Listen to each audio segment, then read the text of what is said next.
welcome to Two Nobodies with the Mic. Consider you're safe.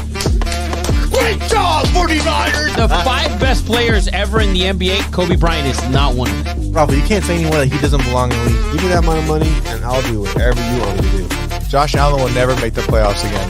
The SEC is straight trash. This fool was a crumb up. Oh, he was in one of those vests? Yeah. What's up, everybody, and welcome to Two Nobodies with the Mic, episode 117. 117, right, Eddie Money? Correct. How's everyone doing out there, guys? We are live on YouTube. Are we live on Instagram? No, it didn't. I got locked out. Okay. You gotta do live on Instagram, bro. Come on, man. Jesus. But anyways, how's everyone doing out there, guys? We are live on a beautiful Wednesday. If you guys don't know, we're based out of Southern California. And if you're not living in a cave like Osama bin Laden was not, going through some crazy ass apocalyptic shit. So I hate to use the phrase thoughts and prayers, but I will say this, stay safe, everyone. Got a lot of messages. I'm sure you guys did as well, from a lot of people around the country, wishing us well and hoping we stay safe. I know everyone in this small group is safe. I know Rafa had a really good friend lost his home, super tragic. But that being said, we still wanted to do the show tonight, to give you guys some relief from the news 24/7. It's been nothing less than a shit show. That being said, guys, episode 117, we have Eddie Money with his pretty badass Ohio State beanie. Yeah, that's pretty slick. Nice. Yeah, very slick. Rose Bowl exclusive. Yes. And then obviously we have Rafa the Guru. How you doing, Papa? Good. Yes, guys, and fighting these wins. Yes, fighting the wins. And if you guys haven't checked it out yet, go follow. Rafa has another podcast, the Yapping Pod, which he talks about shit that I'm way too afraid of. And yeah. But go follow him on there. You're either gonna love it or you're gonna hate it. But I'll tell you one thing: he's gonna give it to you straight, and you either fucking take it or you fucking don't. And that's what it is. Yeah, it is what it is. But that's 117, guys. We are the gambling show of record. We're gonna talk a lot of shit today, but we only have. It's already starting. Zach is firing. Yeah, Zach's firing off. We only have one rule, and that's not to be a loser. And guys, it's gonna be a great weekend for football. It's going to be freaking awesome starting tomorrow. So we're going to give you some updates. We're going to give you some tips. Rafa is going to go into his analysis. I'm going to give you my 2 cents, which, literally it's probably 1 cent, not 2. Wearing the hat backwards in honor of Dan Quinn. Always. What do you think? What do you think? That's a must, man. That's a must, Ed. It's a fucking must, dude. Yeah. I just finished changing my oil. That's why my hat's backwards in the Dude, garage. the thing is, what you seem to forget is, Eddie, when we're good looking, you got to show your whole face, bro. There's no need to hide it. You know what I'm saying?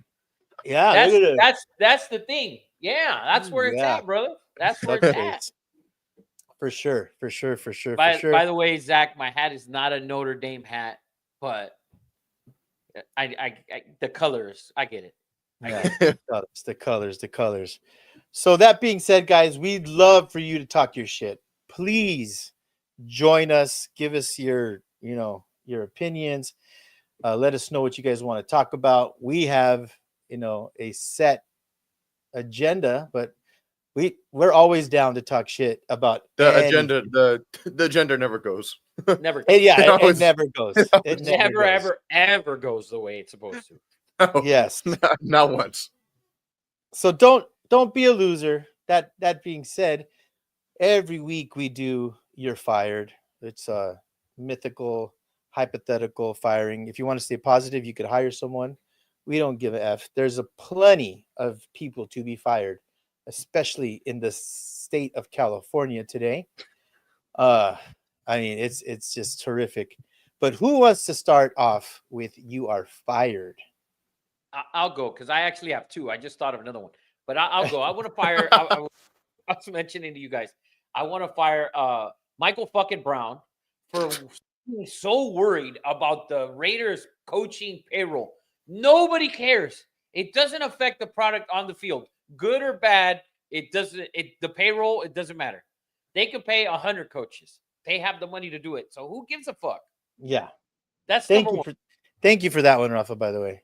Like, he's been with it the whole fucking week. Like, bro, who Mhm. cares? It doesn't take away from salary cap space. It's like, oh, you're Yeah. gonna get another coach and we got another one on payroll. Okay, so we can't get a quarterback? Oh no, wait, we still can. It doesn't, we may not, but we still can. Is the Raider. So come on. And I'm not a Raider fan, but fuck Michael Brown. Yeah. Oh, yeah. The Raiders have 5 video camera operators instead of 3. We should probably, I mean, they get paid too. That has no effect on salary cap. Dude, Raiders it's are like worth $6 fucking billion. Fucking A. And number 2, I want to fire the NFL for trying to move the Rams and Vikings game to Arizona. I understand the fires, etc. Some years back, the Rams and Chiefs played a wonderful memorable Monday night game. Right after some fires that we had here. So everything will be fine. You cannot cheat the Rams from their home field advantage. And the other thing is the city needs the money Yeah. for to fight the fires. So you don't think the Rams are going to donate some money? Come on. NFL, Sick. too quick.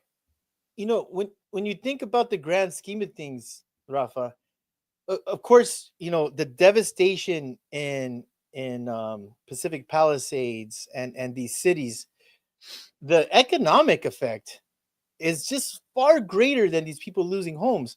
You think about, you know, the gardeners that have those areas, the mobile detail guys, you know, the pool guys, they've all the businesses around there that have also burned down and are going to lose. Besides the fact that some burned down, a lot burned down in Pacific Palisades and in Malibu. Also, the ones that didn't burn down have to be closed for weeks on end because the residents are going to be out of there probably for a while. California could not afford to lose a single dime of revenue. So when you told me that, I couldn't believe it.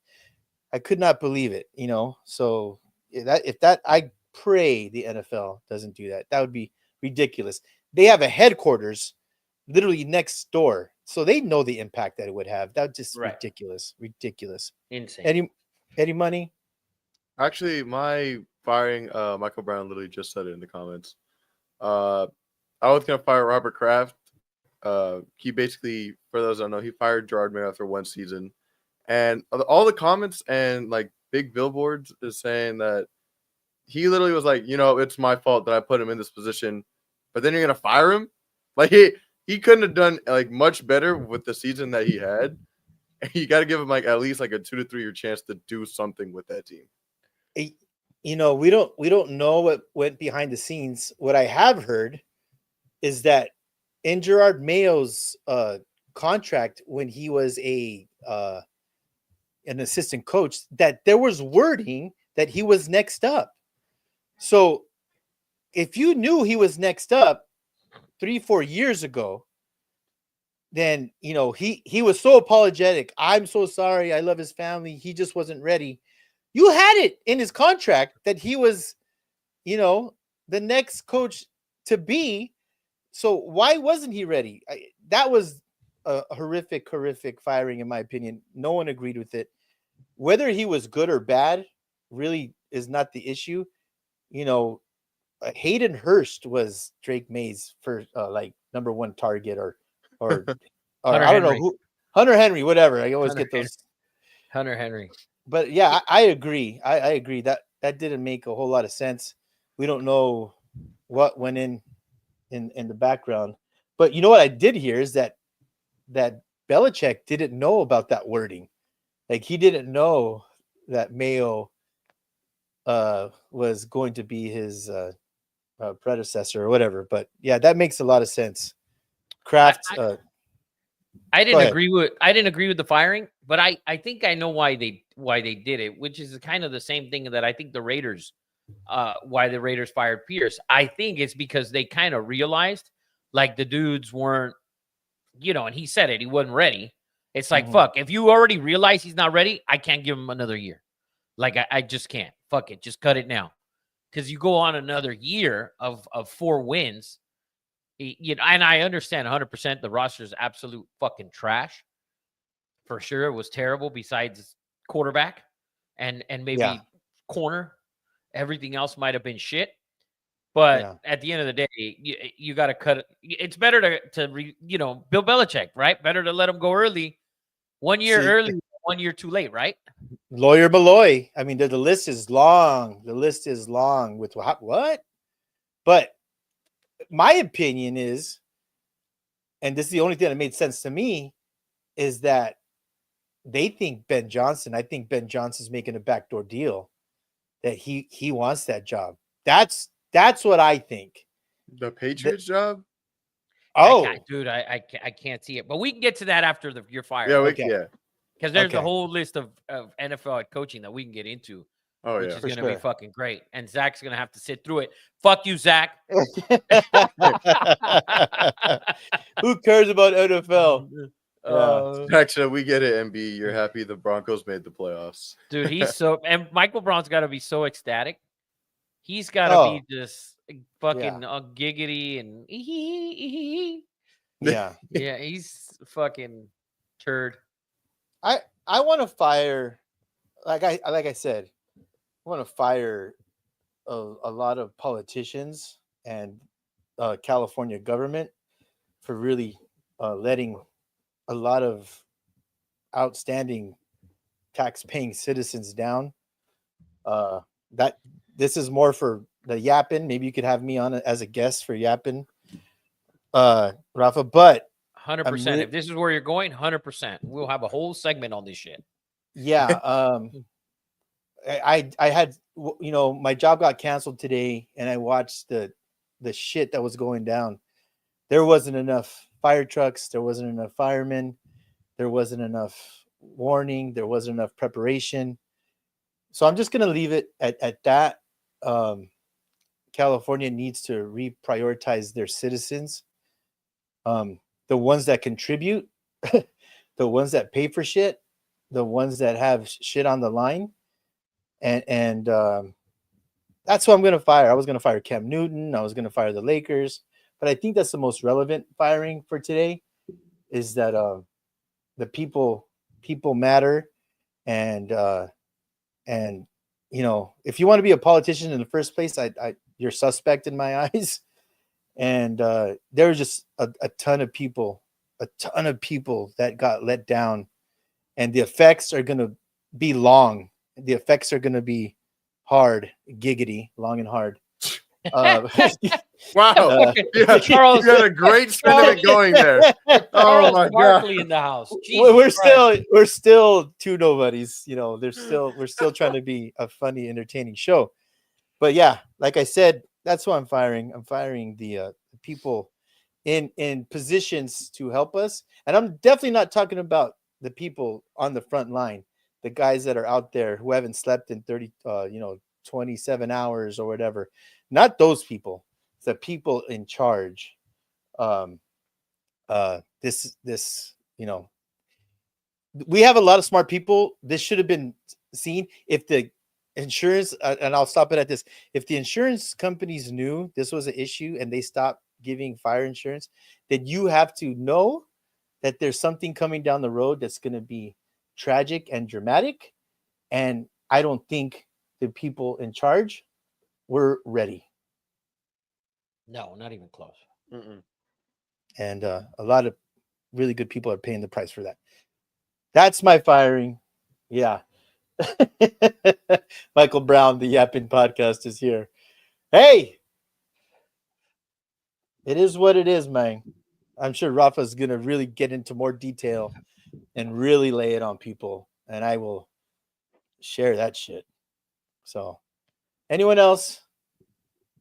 Oh yeah, Zach wanted to hire Mike Evans. Was cool that he got his 1,000 yards on that last play. I want to hire Baker Mayfield for luckily Making it getting the happen? ball back. Yeah, and making it happen. How about the whole organization? The head coach could have said, "Sit your ass down." The offensive coordinator. That was probably the most unique ending to a game that I've ever seen. Watching it, and I was watching, four games going at the same time, so I really wasn't paying attention. But God, man, if I, it's one of those things like, who do you want to be in a foxhole with, or who do you want to go have a beer with, or like Baker Mayfield has to be at the top of that list of all those fucking things. That dude is a G. Yeah, I liked it. And I it's got- the organization. And just, dude, for them to fucking go out there and Yes. throw it with the game over. I mean, it's fucking impressive. Dude, 'cause I thought when Bucky Irving broke that tackle and then he went down yes. before he scored the touchdown. I thought when he went down, I thought they were going to run it on the next. I thought they were going to do it on the next play. Yeah. But it got too tight in there. But it was a great job by Tampa Bay to get this man his money. He's well deserving, by the way. Get this Oof. man his money. And did he tie Jerry Rice's record, or did he beat Jerry Rice's record? No, he is 1 season from tying it. Well, no. No. He either tied it or has it. He either tied it or broke it. That's what He it was tied it. He about. didn't break it then. Okay. So, Yeah. but does Mike Evans belong in the Hall of Fame category? 100%. Not even Yes. close. What the Not fuck? even close. Not even close. Look, the thing for wide receivers, it used to be Michael Brown says he's 3 seasons from tying it. I don't know if Michael Brown's right on that. They talked about it during the game. Michael Brown could be right. He's never right, but we'll see. Michael Brown has a Apple phone 3, and it hasn't updated yet. There's not a fucking chance. Oh, he's correct. Yeah, he's second now. Jerry Rice has 14. Mike Evans has 11. He surpassed Randy Moss, who had 10. Ah, okay. Why they keep on showing Jerry Rice then? They did. I don't know what the fuck that was. But anyways, he does belong in the Hall of Fame. And I think the number for wide receivers used to be kind of like 750 receptions. Do you remember that, Ed? Kind of was Yes. that number. Yep. And then shitty players started to get 750, like Keenan McCardell. So then Yeah. they were like, maybe not so much. so But then it's actually come down now. You look at 5. No one's throwing for 5,000 yards. Running has been, so it's actually making a full circle. Michael Brown said he's firing YouTube for not knowing. Oh, screw you, Michael Brown. All right. Well, going into some of the news topics for the day, with the official team, the draft order being set for obviously the team is not in the playoffs. The Tennessee Titans are the number 1 pick, and the draft odds have moved to Cam Ward being the number 1 overall at -135, and from previously being at +450. Ooh, man. I'll go first. It's such a huge risk, Rafa. This is such a huge risk to go out and get a number 1. Listen, Levis was a late round or late first round. Second. early- He was the first pick in the second round. Yeah, early. He was Yeah, 33rd.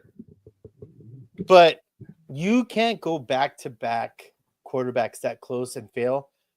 Jamarcus Russell set the Raiders back. But well, they still haven't recovered. So Still recovering. 2000. recovering. Yeah. And I looked at the list. If I'm the Titans, I really try to trade out.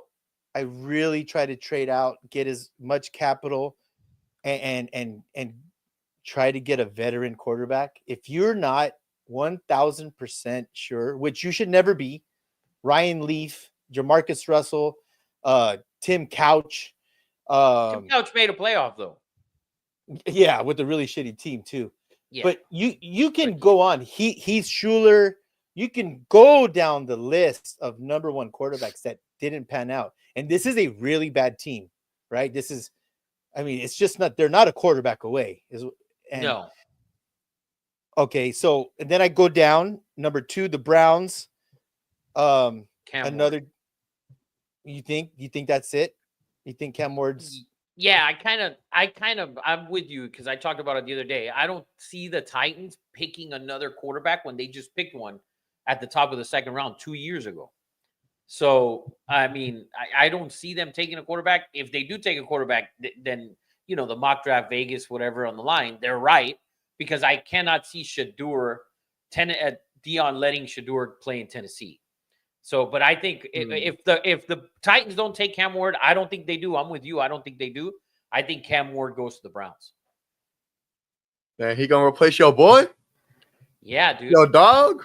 Dude, if he's not getting massages, he's not my boy. I'm sorry. His Dog, muscles are tight. Yeah. Bro, he's backed up. The homie's backed up. Bro, it's not my boy. Dude, if he's not getting Crazy, massages, man. bro, he hasn't thrown for 5,000. He threw 5,000 yards getting massages. Yes. All of a sudden, that shit's gone. He can't he can't finish the season. Bro, he has enough money. He has enough money to do all the role playing he wants. You know? 100%. Yeah, but I look down the list, Rafa, and I'm thinking Titans, Browns, Giants. Okay, all 3 need quarterbacks. Then you go Pats at 4. Don't need one. Jags, I think Jags. This is a very top heavy first. I would even go 7. So you have Titans, Browns, Giants, Pats, Jags, Raiders, Jets, Panthers. You have 5 teams in that top 5 that need quarterbacks, and there's not 5 quarterbacks. I don't think the Panthers take quarterback. No. Because No. Bryce Young sitting, he looked pretty good when he came back. And you got to remember, he doesn't have what weapons does he have? I mean, he's got a rookie receiver who dropped the fucking touchdown pass to beat the Eagles, which was huge, by the way, because that was the day that the guy put up whatever it was, 1.3 million. Yeah, that was that game. And if he catches that ball, that's a touchdown, and that dude's fucking shitting in his pants. But so the Panthers, I don't think they take quarterback. The Titans, I'm with you. I don't think they take quarterback. I can see the Titans. Yeah, I can see the Titans signing someone and then seeing what happens. Because I don't think they go quarterback. Because and the other thing is too that you were thinking like it kind of you had to make a statement that we're bringing back our head coach after 1 year. Yeah. It's like you're not going to go and draft the rookie quarterback and then be like the Bears. Keep the same fucking quarterback with the rookie. They're going to play like shit. They're going to win 4 games. And then you're going to fire the head coach. And you're going to give your other rookie quarterback now another head coach for his second season. So I don't think so. And then, so there's that's what I think on them. And then the Raiders, do they draft a quarterback? Is there a quarterback at their spot is the question. No. Because I don't think there is. At 6, no. Unless you reach for a Jackson Dart. You know. That's a ridiculous reach at 6. Yeah, so for sure. And then the Giants, I think, take quarterback. I think the Jets. I mean, the Giants, I think, go quarterback. That's 100%. Yeah. So then, where do you guys see? Is it possible, Rafa and Eddie Money, to win comeback player of the year in the same year for what do you mean? Bryce Young? It's like been 2 seasons for him. Like he was dog shit, the Red Rifle came in, beat the Raiders, and then he gets in a car accident. Lord knows we wouldn't even have seen Bryce Young flourish the way they were talking about maybe trading him for a late round pick. Yeah. And then I mean, I'm just saying, comeback player of the year, Bryce Young. Let's redefine the rules here, man. Well, not yet. Maybe next year. No, let's come down a little bit. When you were mentioning a lot of teams need quarterbacks, look, you're going to have Sam Darnold there. You're going to have, I think, Justin Fields could go to one of these places. Maybe Tennessee with Justin Fields. This is the year of the forgotten, thrown away quarterback. You know? I think so. This upcoming season, I think you're going to get a lot of those guys that were starters that can be starters next year on some of these teams. Somewhere else, yeah. Yeah, Tennessee. the Raiders maybe. We'll You see. get these guys on a discount. Look at Baker. Look at Sam Darnold. Look at what Flacco did last year. Geno This Smith. is Geno Smith.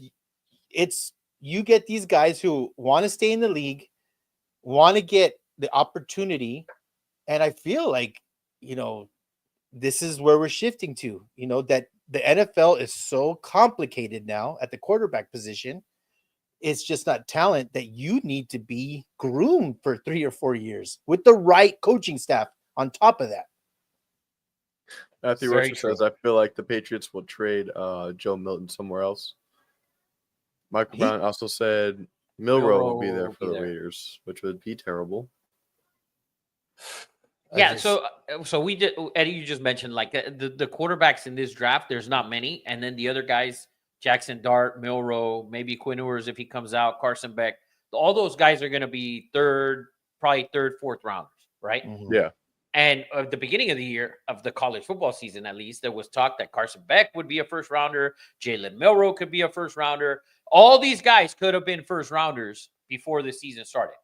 Yeah. So let's say for a team like Tennessee, do they go out and get, let's say, just hypothetical, a guy like Justin Fields to come in and then maybe draft a Jalen Milrow in the third round or in the fourth round to see, I don't know. I just throwing shit out there and see what happens. Matthew Roach said Mac Jones could be one of those quarterbacks that Mac Jones will 1,000%. He's not starting fucking anywhere. No. He wouldn't even start at Enterprise Rent-A-Car's flag football team. That man is atrocious, dude. Mac You can Jones tell is bad. you can tell Matt is a Patriots fan. Oh yeah. And he likes that principal walk that Mac Jones has. What's up, Matt? Is awful. Moving into the next thing, though, well, you guys mentioned a little earlier, the top coaching candidates out there. We could talk either specific teams where you think they'll end up, or just the best situations for people. Lead us, Eddie Money. You give us a team, and then Rafa and I will give you a fit. All right, I'm gonna start with the obvious. Good, the Raiders. The Raiders. Yeah. Man, you know what? And I was talking about this yesterday. What I think, and I talked shit about Mike Vrabel 2 years ago. Remember, Eddie? How I thought they would fire him. I thought they would fire him. They should have fired him earlier. And what I think it is kind of like, I'm quick to judge these fucking head coaches, right? But Mike Vrabel, Mike Vrabel did go have a 13-3 year, and Mike McCarthy has won a Super Bowl. And I think what happens with these coaches is they get to a point where like it's just not working where they're at. And so people complain, oh, you're recycling the same head coaches, but for the most part, and some of these guys, Mike Vrabel type, I think McCarthy, I think those guys just need a fresh start somewhere. So I would, for the Raiders and for any team, for the Raiders especially, because they don't have what is going to be their defining unit. In my opinion, whatever you're going to focus on your best unit being, if your best unit is defense, then I would hire a defensive head coach. It's my opinion. If you're the best unit. That's just my opinion with the Raiders. If your best unit is going to be your offense, then you try and hire Ben Johnson. You try and hire Matt Nagy. I wouldn't hire Matt Nagy because I think he's a career assistant at like Spags for me. I think those are career offense and defensive coordinators. Yeah. I don't think they're head coach. Matt Nagy's not drawing up, roll to your right, do a backspin, fake pump right, and then run for a first down for 8 yards. Matt, I mean, listen, we could probably both fucking coordinate for fucking Patrick Mahomes and we'd look good. I agree with you, Rafa. And you were ahead of the curve on Vrabel, and I was like, whoa, that's kind of a shocking statement. But I agree with you. I do think they should go defense. First of all, because, obviously everyone wants Ben Johnson. Everybody. But you got to be realistic. Ben Johnson's not going to a place where the cupboards are empty. Why would he do it? He has whatever job he wants, he can go to. And then why would you go to a loaded AFC West where all three teams made the playoffs, and then you're already fighting out of a corner. That doesn't make any sense. Yeah, and I think they're years behind at quarterback. Like what Denver has with Bo Nix and what the Chargers have with Herbert. And yeah, Bo Nix is a rookie, but fuck, 10 wins. Like 10 wins with not a lot on the offensive side of the ball is very impressive for Bo Nix. I think he's way ahead of the curve. And then you have Herbert and obviously Patrick Mahomes there. So I think you're 2 years probably behind just at quarterback in your division. So yeah, for me it would be Mike Vrabel for I think for me, if I'm the Jets, if I'm the Raiders, I'm Mike Vrabel. I want my defensive unit to be the best and a unit that I have because of what I have. Like you said, the cupboards are empty on offense for the Raiders. You have one guy and it's a tight end. He's phenomenal and all pro, but I'll give you one more, and you brought this up weeks ago, and this will be shocking. I wouldn't mind Pete Carroll. He's a culture guy. He's 73 years old. His jaw's chiseled. He runs on a treadmill. He chews gum like he's fucking on meth. He has the energy. He knows how to rebuild a program. He knows how to change a culture. I would not hate Pete Carroll in Vegas. Dude, I like Pete, but I would love Pete to just go back to USC and just be like, dude, I'm the shit. Come back here, bring this program to the top 10 again. Are you kidding? That would he's already cemented as a great college coach. In my opinion, he's 5 or 6. But if you came back to SC, took them to the playoffs, maybe fucking semifinal, from 1 year to the next, or maybe even 2, that would put Pete right behind Nick Saban. He's not going to catch Nick Saban, of course, but I don't think Pete comes back to a team that is kind of rebuilding.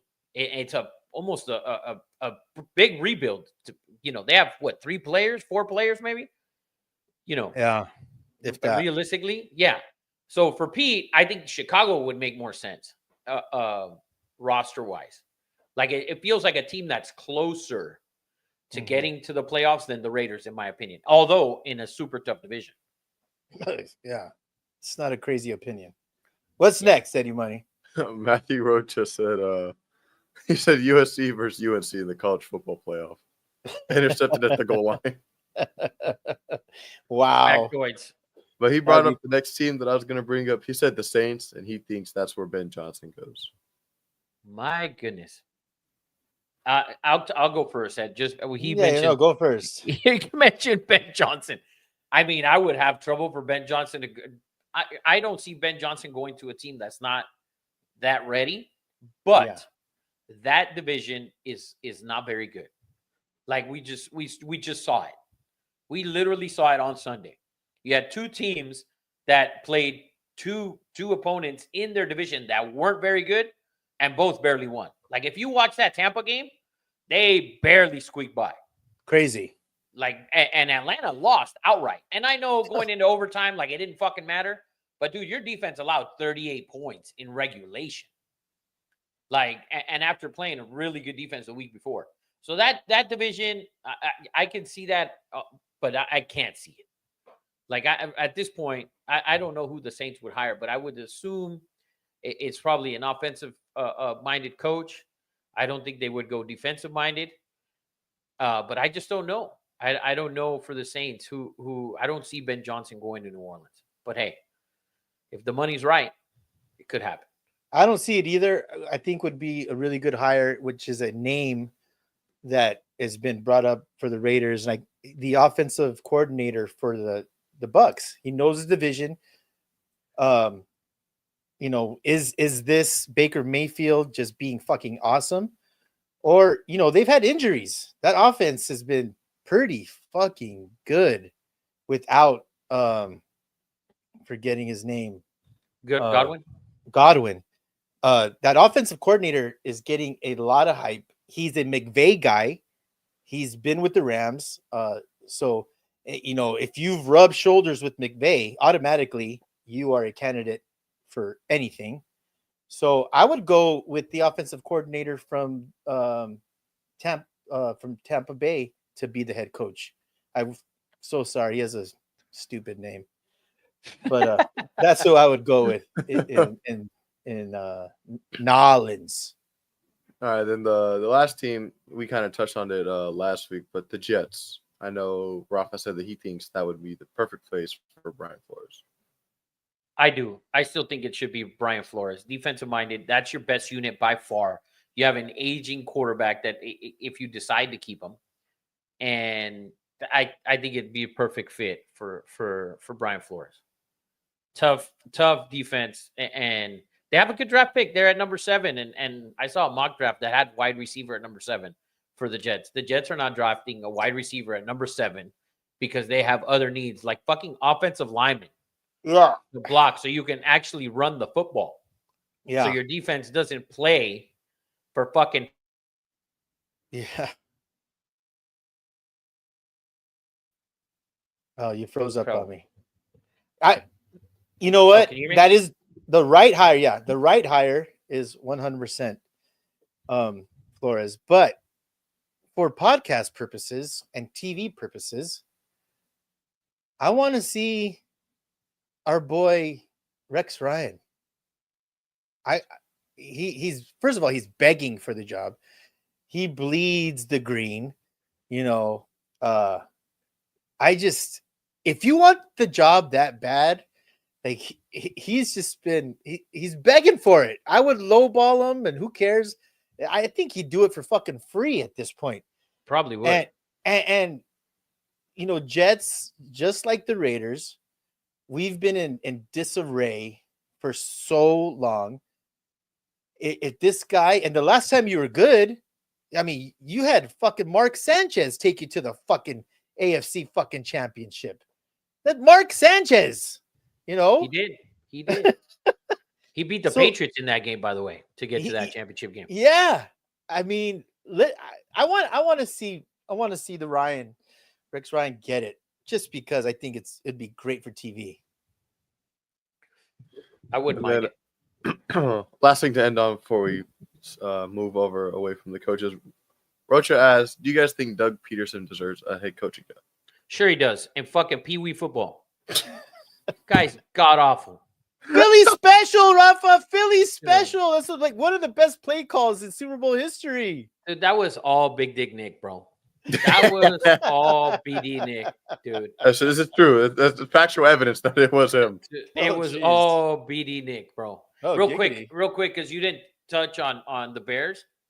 The fact that Jerry Jones didn't let the Bears speak to McCarthy is mind-boggling.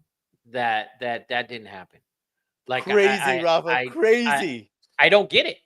Like I don't fucking get it. Like, are you gonna retain Mike McCarthy for another season, dude? Like, it's his time has passed. It's like it's just done with. It's like a Mike Vrabel in Tennessee. Like, dude, you're gonna fire him at next year when they struggle again because the team is just not like they're not responding to him. Like, they're really not. When you started off the season with a full roster for the most part, and you lost your first 3 games at home. And I know it was the Ravens, but dude, you got spanked by the Saints in week 2 after going into Cleveland, a Cleveland defense that was really good the year before at home. And you spanked them, at least in the first half. And then you go home. I mean, it just, I think Mike McCarthy is just, I think he's just done in Dallas. And for you to not give him permission, it was like, you're perfect out. This is true. Matthew Rocha says, Cowboys never had a head coach, though. It's a fake job. We agree with this. You know what the crazy part, though, Rafa? The crazy part, which really blows my mind, because I'm even going deeper into the matrix, is I think that Jerry Jones is still going to fire McCarthy. I think he's just, like, doing a dick move. And Dude, not, I thought like, the same thing. And, like, there's no, like, you're not retaining him, but you're still saying no. Like to me, dude, his eyeballs, he's starting to look like the dude from Lord of the Rings, my precious. I mean, there's a lot of weird shit going on in Dallas. Like there always is. But I agree with you. I'm so glad you talked about it because, I mean, the senile gets more senile, the arrogant gets more arrogant. That last game of the year, for him to be sitting, did you see the Philly, or was it the second to last game? He's in that box, and the Philly fans were just hammering him. Oh, letting him have it. Yeah. Like, dude, I wouldn't have been able to sit there and take that No. shit. That's fucking insane. I don't care, you're a billionaire or not. That's just fucking crazy. But yeah, Fucking nuts. great Getting call on that. defamed by a full fan base. Roach It's- says save into the Cowboys. Yeah, no. No, And I then- can't see it. Zach also said no Stark to the NFL. Oh, there's a Sark? rumor. It's Sark Oh, Sark. Sarkisian. Not Sarkisian. not Tony Iron Man. Stark. Yeah, not Iron Yeah. Man. Iron Man's not coming to coach. I don't know. Yeah, there's rumors about that for sure. I don't know. I think that job in Texas is NFL quality. It's So- pretty good. Yeah, Yeah. dude. They don't give out loaners at the Jets facility that are Lamborghinis. Like, dude, Texas is probably the most lucrative job in college football. Yeah, They have more probably. money. They have more money than anybody. Mhm. And than anybody.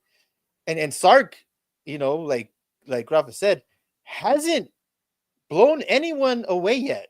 Unless he beats Ohio State. Yeah. That If that not- would impress everybody. Matthew Rocha said Europeans think the Longhorns are an NFL team. they're that big. Yeah. They're that big. But moving on to the NFL playoffs now. We're going to just start it with who we think our Super Bowl predictions are going to be. Okay. Okay. If Um, you want, I'll go first, Ed. Go ahead. So I'm gonna go. Dude, I'm gonna go Ravens. I want to go Ravens. I'm gonna go Ravens. I'm gonna go Ravens in the AFC and in the NFC. Dude, it's so tough in the NFC. I can't believe we're gonna have the same fucking picks. No, because I'm not gonna take Detroit because I don't think they can do it. I In have the another- NFC, I have I another team. oh man, I think in the NFC, I'm gonna say fuck. I'm gonna say the Eagles, but I don't want to. But I'm gonna say Ravens Eagles. Although I really want it to be Patrick Mahomes, but I do the Ravens are just. Three-peat for it. NFL is I would love to Insane. see that. I would love to see that. But dude, I love Josh Allen, but I think the Ravens, and I thought this from the beginning of the season. That was You one of my probably picks said for that. the AFC. I just think the Ravens, if they run the ball with Derrick Henry and Lamar, I think they're just going to be unstoppable. So I'm going to go Ravens. Lamar in the playoffs, Rafa, 2-6. Oh, I know. And- Trust me, I'm well and the- aware. And the first one was against, I think a Brady Patriots team that, he had no chance. But I have it down right here. I have Ravens, and then I have Eagles / Lions. Lions get Montgomery back after the bye week. After, this is Gibbs. Jamar Gibbs is everything that we thought he was. I Oh, think yes. as much as I love, and I said it a week ago, that Montgomery is a bigger hit to the team than we thought. He gets those hard, those tough yards. You saw what Jamar Gibbs did against the fucking Vikings. That Four dude, times, man.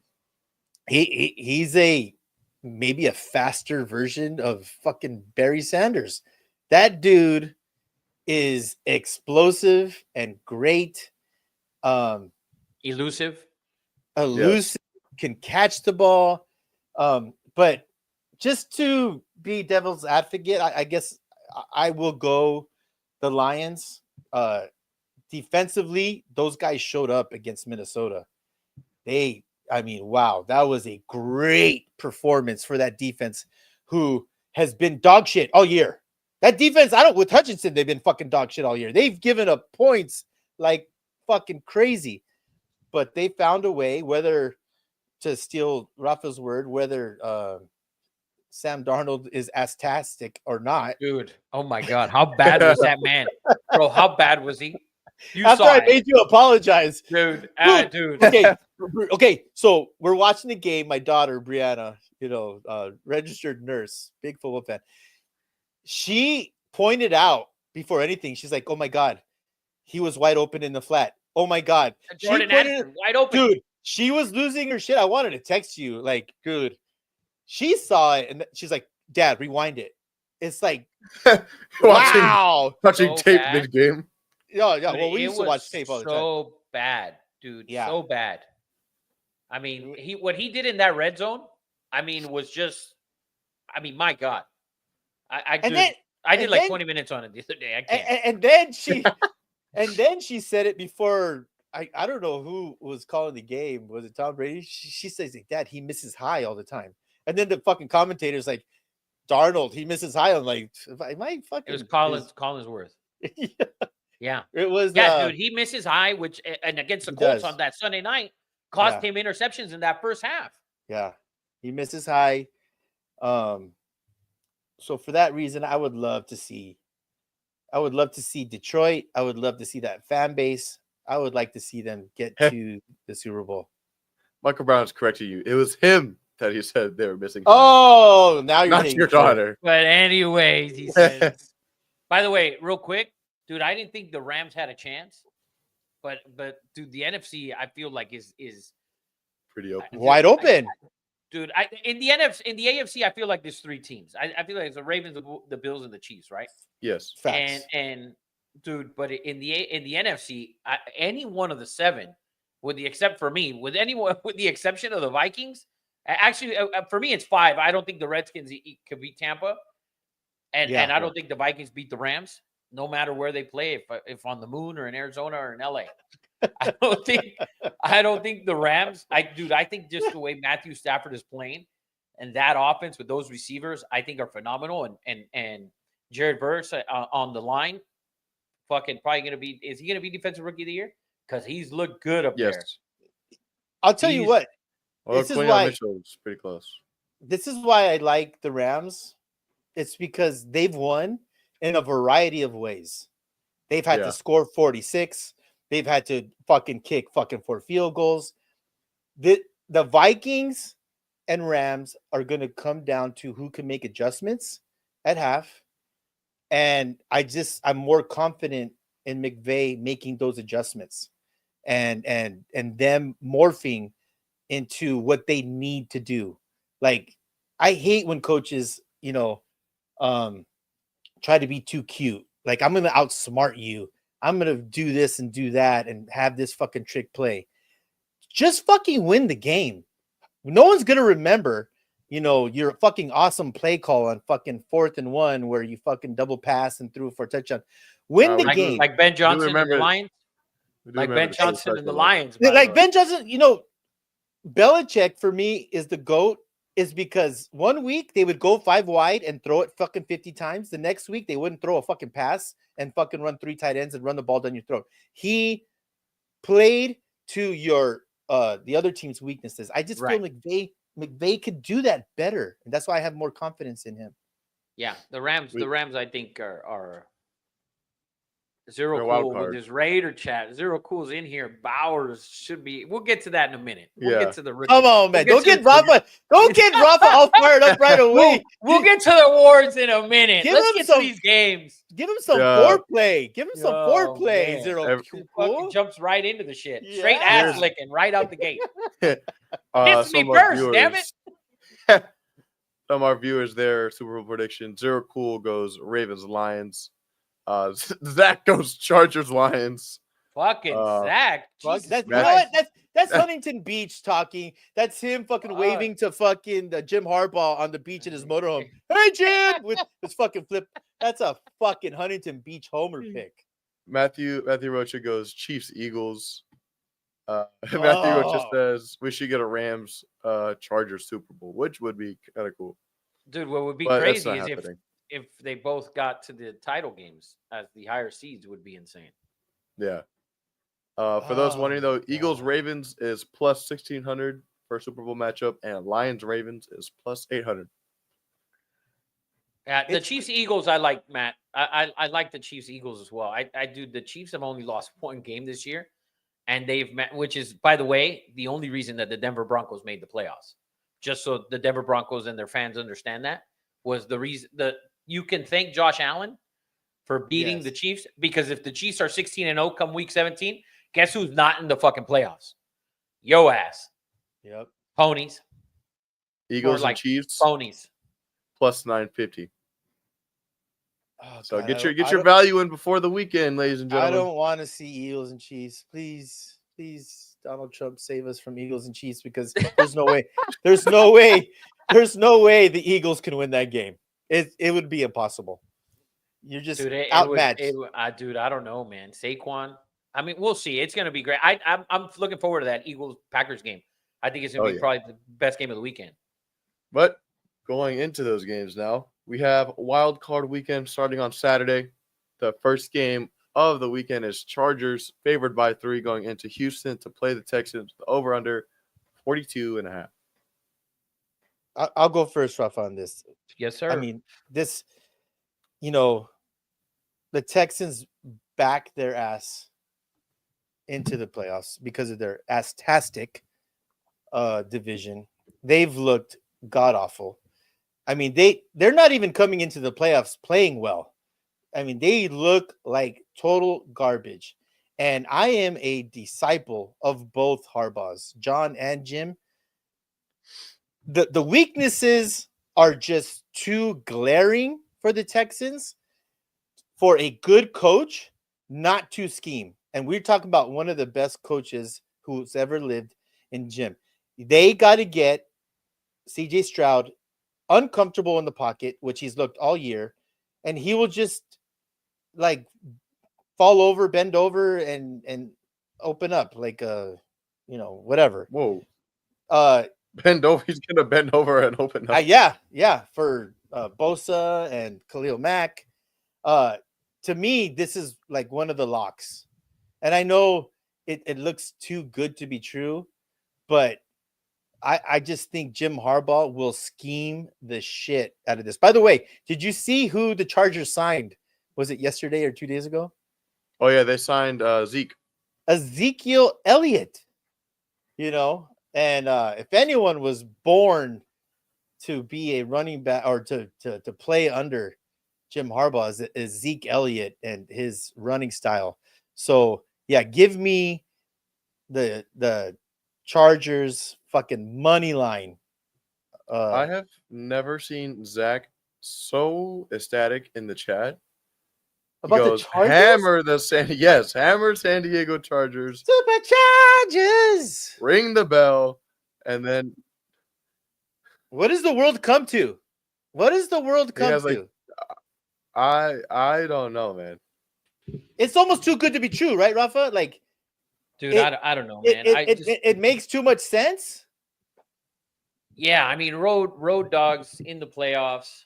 I mean, it's tough. Texans did win a home game last year in the playoffs, and they look good, but they haven't looked good this year. I do like the under in this game. I take the under 42.5. That's my pick in this game.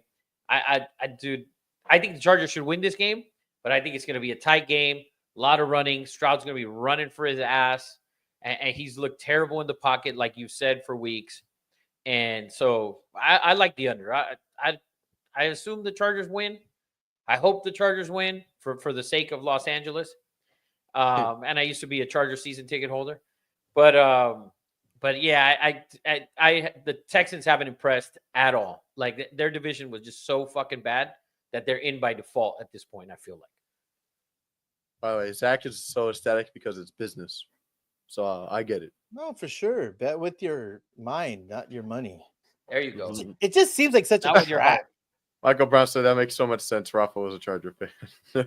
I wasn't a Charger fan. I had season tickets, Michael Brown, and when they were fucking 14-2, by the way. We got to get that picture of him in an LT fucking uniform. There's one. There's no way there's not. There's not one. There's probably one in a Quentin Jammer jersey. Ooh. Oh yeah. From Texas. Yeah, University of Texas. Yeah, Quentin Jammer. There might be a Malcolm Floyd and a Vincent Jackson somewhere in here. I Next might have a game. Nate Kading fucking jersey. Take it from there. Wow. Oh, What a okay. fool. I wasn't a fucking Charger fan though. Wow. Oh man. Motherfucker used to wear a bolo tie to the game like fucking Phillip Rivers and fucking Dude, Zach said Charger Dodger fan. Rafa, how did that happen? bro, nobody knows. Yeah. It was by default. Being a Charger fan was by marriage for a little bit. That's what it was. Yeah. Makes sense. Makes So- sense. Next game on that day, though, Steelers going to Baltimore. Baltimore's favored by 9.5. That's a With the crazy over under line. 43.5. Playing your division rival for the third time in the year. Dude, can I see more Justin Fields this week? Probably Please. not. Please, Mike Tomlin. Like last week watching the game, what upset me about it was the 3rd and 1 play where you were going to call a timeout no matter what. So why not bring Justin Fields in to run that 3rd and 1 play? Then you run it, you get it again on 4th and 1. You get the timeout back because there was an injury by the Ravens. Yep. So you got you took the runoff to get the timeout because you were going to run it again. You got back your second timeout. Why didn't Justin Fields come in to run it at that point? Like, I don't understand. You scored 17 points against a team whose defense wasn't very good, although they did have an all-pro at the defensive line. The rest of the defense was terrible. We saw them give up 30, 35, 40 points a handful of times that they gave up over 30. And you couldn't win that game. So the Steelers, you need to be able to run the ball more. Russell Wilson looked awful. And, I don't know if they can hang. I mean, the only way they can compete in this game is if they score right out the gate and they got to run the ball. They have to keep Lamar on the sideline for as long as possible. And every time they get the ball, they got to put a point. Whether it's 3, whether it's 6, whether it's 7, you got to do it. And I don't know if they can. I don't know if they can. So, I mean, for me, 9.5 or 10 or whatever, I think it's a lot of points. Division opponent, blah, blah, blah. But it's the playoffs, and we've seen Lamar struggle. He's 2-6, like Eddie said a little bit ago. So, I mean, we'll see. The Steelers did beat them once this year already. So, and for the most part, if you go back to the head-to-head, the Steelers have won or covered or whatever. So, if you're going to bet this game, I'd lean more towards the Steelers because of the 9.5, but I don't think the Steelers can beat the Ravens. It's just my opinion. I agree, Rafa. You know, you're dealing with, like you said, a division opponent. They know each other like the back of their hand. And, you know, Mike Tomlin, great coach. You screwed me, Mike. You should have sucked from the beginning. But you have a lot of prideful, grown-ass men in Pittsburgh. You just got embarrassed.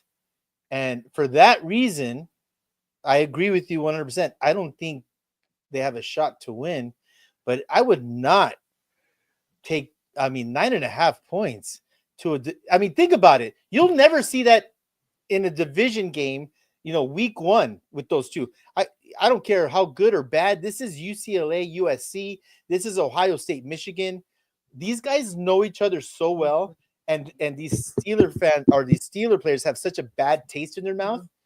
Expect these guys to have their Pickens and some of these studs to have really Freiermuth and what's his name, the running back from Alabama. Expect Pittsburgh. Najee Harris. Najee from California, by the way, went to Alabama. But expect Pittsburgh to play well. I just expect the Ravens to beat them. I just went on for 2 minutes, didn't say a fucking thing. Sorry.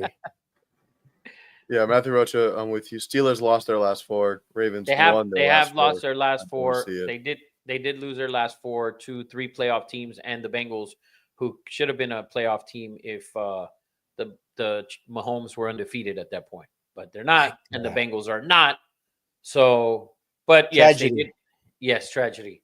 Trust me, if they would have been 17-0, Eddie would have been irate. Oh, Oh man. But anyways, what's the next game? Real quick, Matthew Rocha asks, why does it always seem like AFC North has to play themselves in the first round? Because that division is so damn good. They are Yeah, phenomenal. That's why. And Michael Brown said Russell Wilson will crumble. Moving on to the Sunday games, we have another And- large spread. and their cookies suck too. This is true, but We their only talk best of leg grandmas is- on here, okay? Yeah, this is true. The first game was on Sunday. We got another large spread against Michael Brown's Broncos heading into Buffalo. Buffalo getting favored by 9 points with over under 46.5.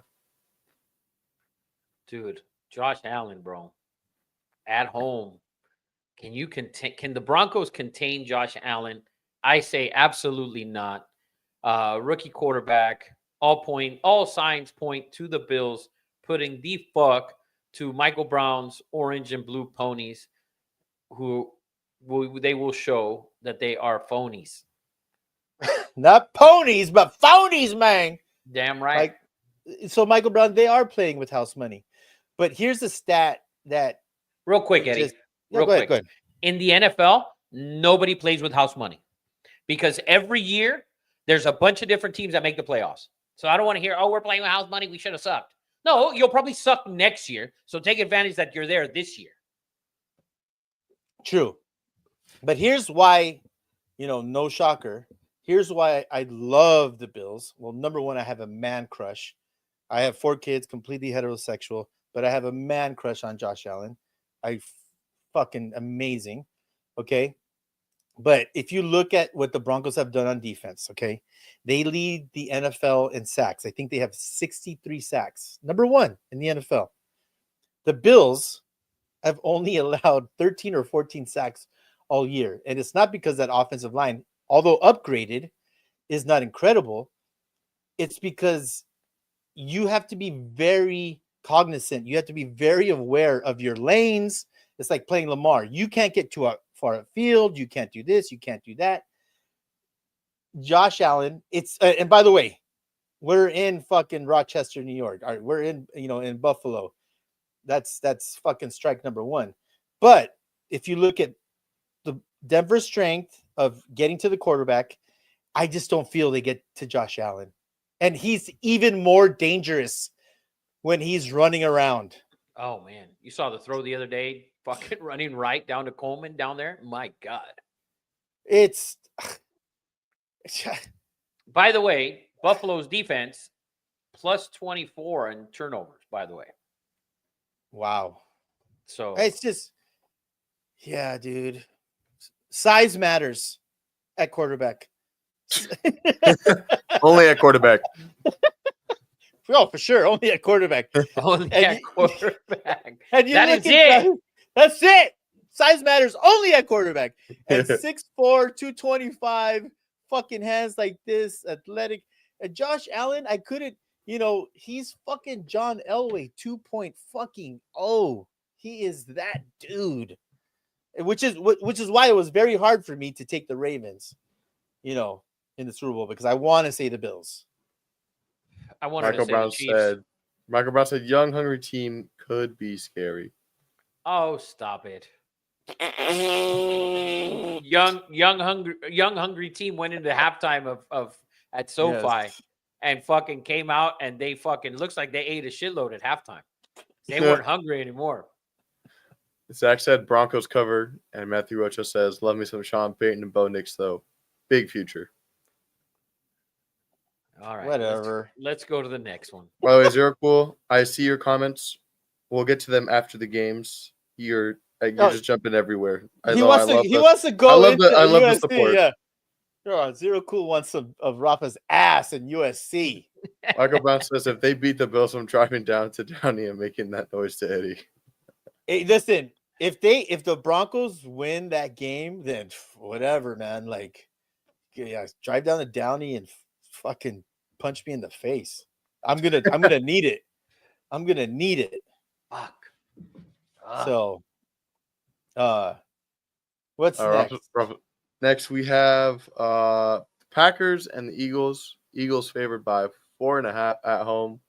with the over under of 45.5. So I'll go first since Rafa is hopefully going to get his shit straightened out. This is a great game. Like Rafa said, this probably on paper is the best game. I know Jalen Hurts was practicing today. Still not 100% cleared, but it's the NFL. There's not a chance in Hades that Jalen Hurts is not going to be in this game. To me, this is very interesting. And to me, this game boils down to this. Can the Eagles defense hold their water for the first quarter and a half while the Eagles try to establish the running game? Because everything, like the Ravens, revolves around the running game. I know the Eagles have A.J. Brown. You know, they have Devontae. They have talent on that side of the ball. But if you cannot establish the running game for the Eagles, everything goes to shit. So they need their defense to not allow 17 points in that first quarter and a half so they don't have to go into panic mode. And if they do, Eagles will win this game because they have the more talented roster. They have the better team. And but that defense, which has been suspect, you know, a lot of the year, they got to show up. Those rookies and young guys on the defensive line need to be that dude. And for that reason, I have the Eagles, you know, right there, possibly in the Super Bowl. I think it's going to be a great game. It's going to be, you know, cold weather, running back, you know, Josh Jacobs has been incredible. So that's how I see that game going. I like Philly, but Philly's defense really needs to step up and allow the Eagles to be patient on offense. Because once you establish that, and you have AJ Brown, you know, they have so many weapons, but you got to establish Saquon.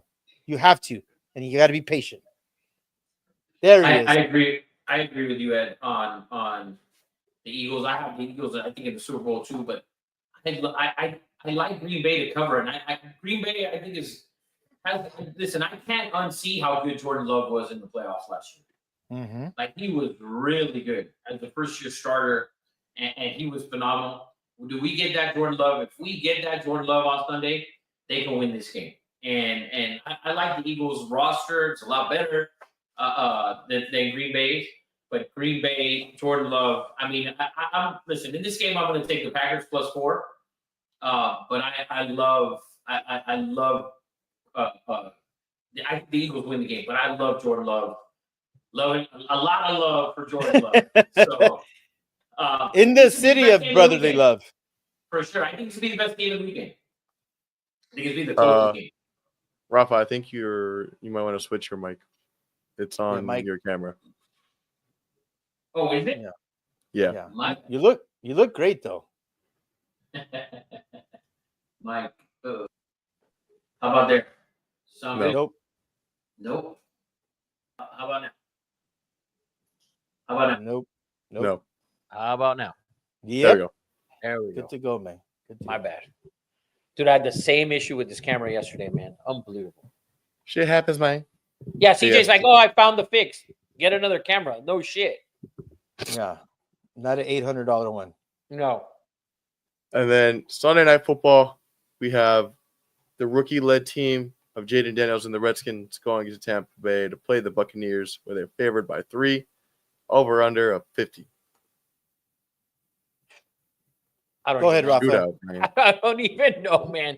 I like Tampa because I like Baker Mayfield. I think the experience of Tampa. You know, that last year they was it last year? I think they beat the Eagles in the first round. I like Tampa to win this game. I think they cover at home against the rookie Sunday night, and we've seen what he's done on Sunday nights and Monday nights. What Daniels has done, but I'm not going to take the rookie to win here. I think just like I'm not taking the rookie in Denver to win. I think Tampa Bay, Baker Mayfield, Mike Evans. I think they're too good. Bucky Irving has been phenomenal in the backfield. Change of pace, a lot different running back than White. and I think they look good. I think Tampa looks good. I think Tampa covers the 3 points on Sunday. I agree with Rafa. I hate this is the agree show or what? This is fucking crazy. I'll give you something good though, and you're not going to be shocked when you hear this.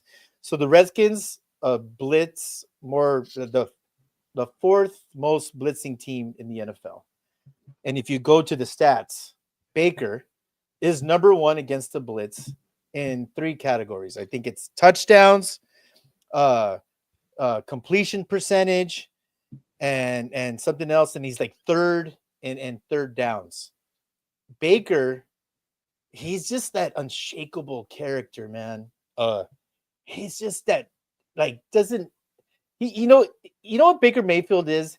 He's Cam Scattaboo at fucking quarterback. Like he just has these humongous fucking huevos, and blitzes don't fucking, like in the overtime against the Chiefs, and he's standing there face to face with fucking Patrick Mahomes. Like he's unfazed. He's fucking unfazed. And then you hear the stories that, oh yeah, Mahomes, yeah, I was his fucking sponsor at Texas Tech or whatever. I was his fucking guide. Like Baker has seen everything. And you saw the way the game ended last week. This team is on a high. And I, it's just too early, right? Like Jaden Daniels has been incredible. The two McLaurin of Washington, an unsung hero that no one talks about is McMillan, the other receiver from fucking Washington last year. He's been unbelievable. He's stepped right in and been incredible for Tampa. So I just, yeah, dude, Baker's, like Rafa said, Baker's just that dude. He's just that fucking dude right now. And I can't see them losing. He's that man. He's that mang. Mm-hmm. Zero Cool said Bucks by 10. Matthew Rocha said Baker and the Bucks. And then Zach goes, I like him Commanders money line. You know what? Let me just say this as precaution. Because a week ago, I said the exact same thing about Sam Darnold. Like, oh my God, he's that dude. That team loves him. Like, they galvanize around their quarterback. Like, I was saying the exact same thing about Sam Darnold a week ago. So, yeah. But they played the number 1 seed. But they played the number 1 seed, to be fair. Yeah, yes. That is true. That is true. But Matthew Rocha said Baker's going to plant the flag. Dude, he's just, the grabbing of the balls at Oklahoma, the fucking awesome fucking he radiates confidence, man. Yeah, and he's like 6'1", and likes beer, and like He's a man's man. Yeah, dude, he's just that dude. He is. I think his funniest like something that he says is like when he was on with Colin Cowherd, and then Colin Cowherd was like telling him about like football, and he was like blah blah blah, and then he just like cuts him off and he goes, "Have you ever played past high school football?" Oh yeah, because that was a huge dude for a while. Cowherd, like that was his thing to go after Baker. That's how he got. Yeah, I remember. That was like it. Yeah, yeah. My favorite moment is him doing the Dougie, with like 20 dudes, black dudes surrounded from Oklahoma, and he's just fucking like, I fucking do whatever the fuck you can do, but do it fucking better. Rhythm, throw a fucking football, fucking like, dude. Was there ever a doubt? And I needed Tampa Bay to lose that game. Was there ever a doubt on Sunday that Tampa was going to lose that game? I don't care what it was. They had no business. Were never losing. Right? That's just what I felt. And imagine if I feel that in Downey. Imagine what that sideline and huddle feels like. They were never losing. Fucking Zach. By the way, I heard the whole fucking Sam Darnold fucking spiel. Let's get into that game. Because I got all like, he played the number 1 seed. Fuck no. That motherfucker was 18 of 41. All right. Monday Night Football. We got the Vikings favored by 1 coming into LA to play the Rams. over under 47.5. Rafa's gonna listen. fucking Dude, listen. tear Sam Darnold apart. If my camera goes out, you fucking just let me keep rolling. You All cut right, to all right. you cut to the you. We'll cut both up. of We'll you cut up guys. Baker Mayfield doing the Dougie in Oklahoma. You cut something, bro. This I'm not gonna sit here and apologize to Sam Darnold anymore. Never again. He was 18 of 41. He had 3 possessions inside of the 15-yard line and ended up with 9 points, I believe, maybe even 6. But he looked awful. He missed a read on Jordan Addison where he looked right at him. It's not like he didn't see him. He fucking looked right at him. It's like, oh, no, I'm not doing that. Like, what the fuck was he doing? This man was 18 of 41 against a team whose defense has been god-awful for the last handful of weeks. And he was 18 of 41. Like, I can't unsee that 18 of 41 in the last game, a must-win game that you needed to have, and you failed to show up. Guess what this week is? Monday Night Football. It's a must-win game, Sam Darnold. Guess who's probably not showing up? Sam fucking Darnold. So you guys want to crown that man. He's had 2 games this year where his completion percentage was under 46%. His defense is top 3 in sacks, in turnovers, or top 4 in sacks and turnovers. They're number 2 against the run. So, I mean, listen, that defense carried him. I know he threw 35 touchdowns, 4,000 yards, one of only 4 guys to do it this year. But I don't feel that it was, and I know he's 14-3, and we're going to go through this and blah, blah, blah. Dude, I can't unsee the 18 of 41. It reminded me of Carolina Panthers, Sam Darnold. Dude, and that's what we're going to get on Monday night. Go Rams! His stats, if you just look at the stats, they're undeniable. They're fucking right there. I mean, they're MVP worthy. His stats are fucking great. Has there ever been, I mean, this is more for Sam. There's so much more on the line. He resurrected his career. You know, he's about to get fucking paid. You know, the Vikings just drafted JJ McCarthy at the fucking 11th spot or fucking 10th spot, and they're willing to trade him away. If Sam shits the bed, this is the ultimate choke job of all time. You know, the Rams aren't fucking, you know, the St. Louis greatest show on turf Rams. You know, they aren't terrific. They're the biggest surprise maybe in the NFL this year. No one expected shit from them. You have an old man with gray hair with a beard and Matthew Stafford. This is, you know, this is do or fucking die for Sam Darnold. Like, if he sucks, all those plans of keeping him and getting paid, you know, 35 million, 38 million and staying, that's all over. It's all over. That's how the NFL is, man. It's so fucking cutthroat and so fucking it's just not fair, which is, I forgot who said that. The NFL is not fair. I can't, you know, Rafa's gonna be really right or really wrong. And Rafa has a tendency of Rafa sees shit and he can't unsee it. You know, like fucking the quarterback from the Jags and Clemson. Trevor Lawrence. Yeah, it's like he sees shit and then his mind is made up and then it doesn't matter what he sees after that. And 100% right. 100% right. But dude, I think, listen, I think Sam Darnold, no matter what's going to get paid, because Geno Smith a couple of years ago, you know, he rode that team to the playoffs and all that, and he got his ass whooped by the Niners in that first round. Yeah. And they got their ass annihilated, and he still got paid. So, and the Vikings shouldn't get their ass kicked in this game. I think the Vikings, if they lose the game, they lose it because of Sam Darnold. That's what I believe. I don't think they lose it because of anything else. I think if they lose because of him. And they're going into this game as a 1.5 point favorite. Give me the fucking Los Angeles football fucking Rams. Let's go. Of Anaheim. No, LA Rams. LA Rams. Zero Cool said Rams for sure losing by 17. Oh. Have they lost by 17 all fucking year? They compete, man.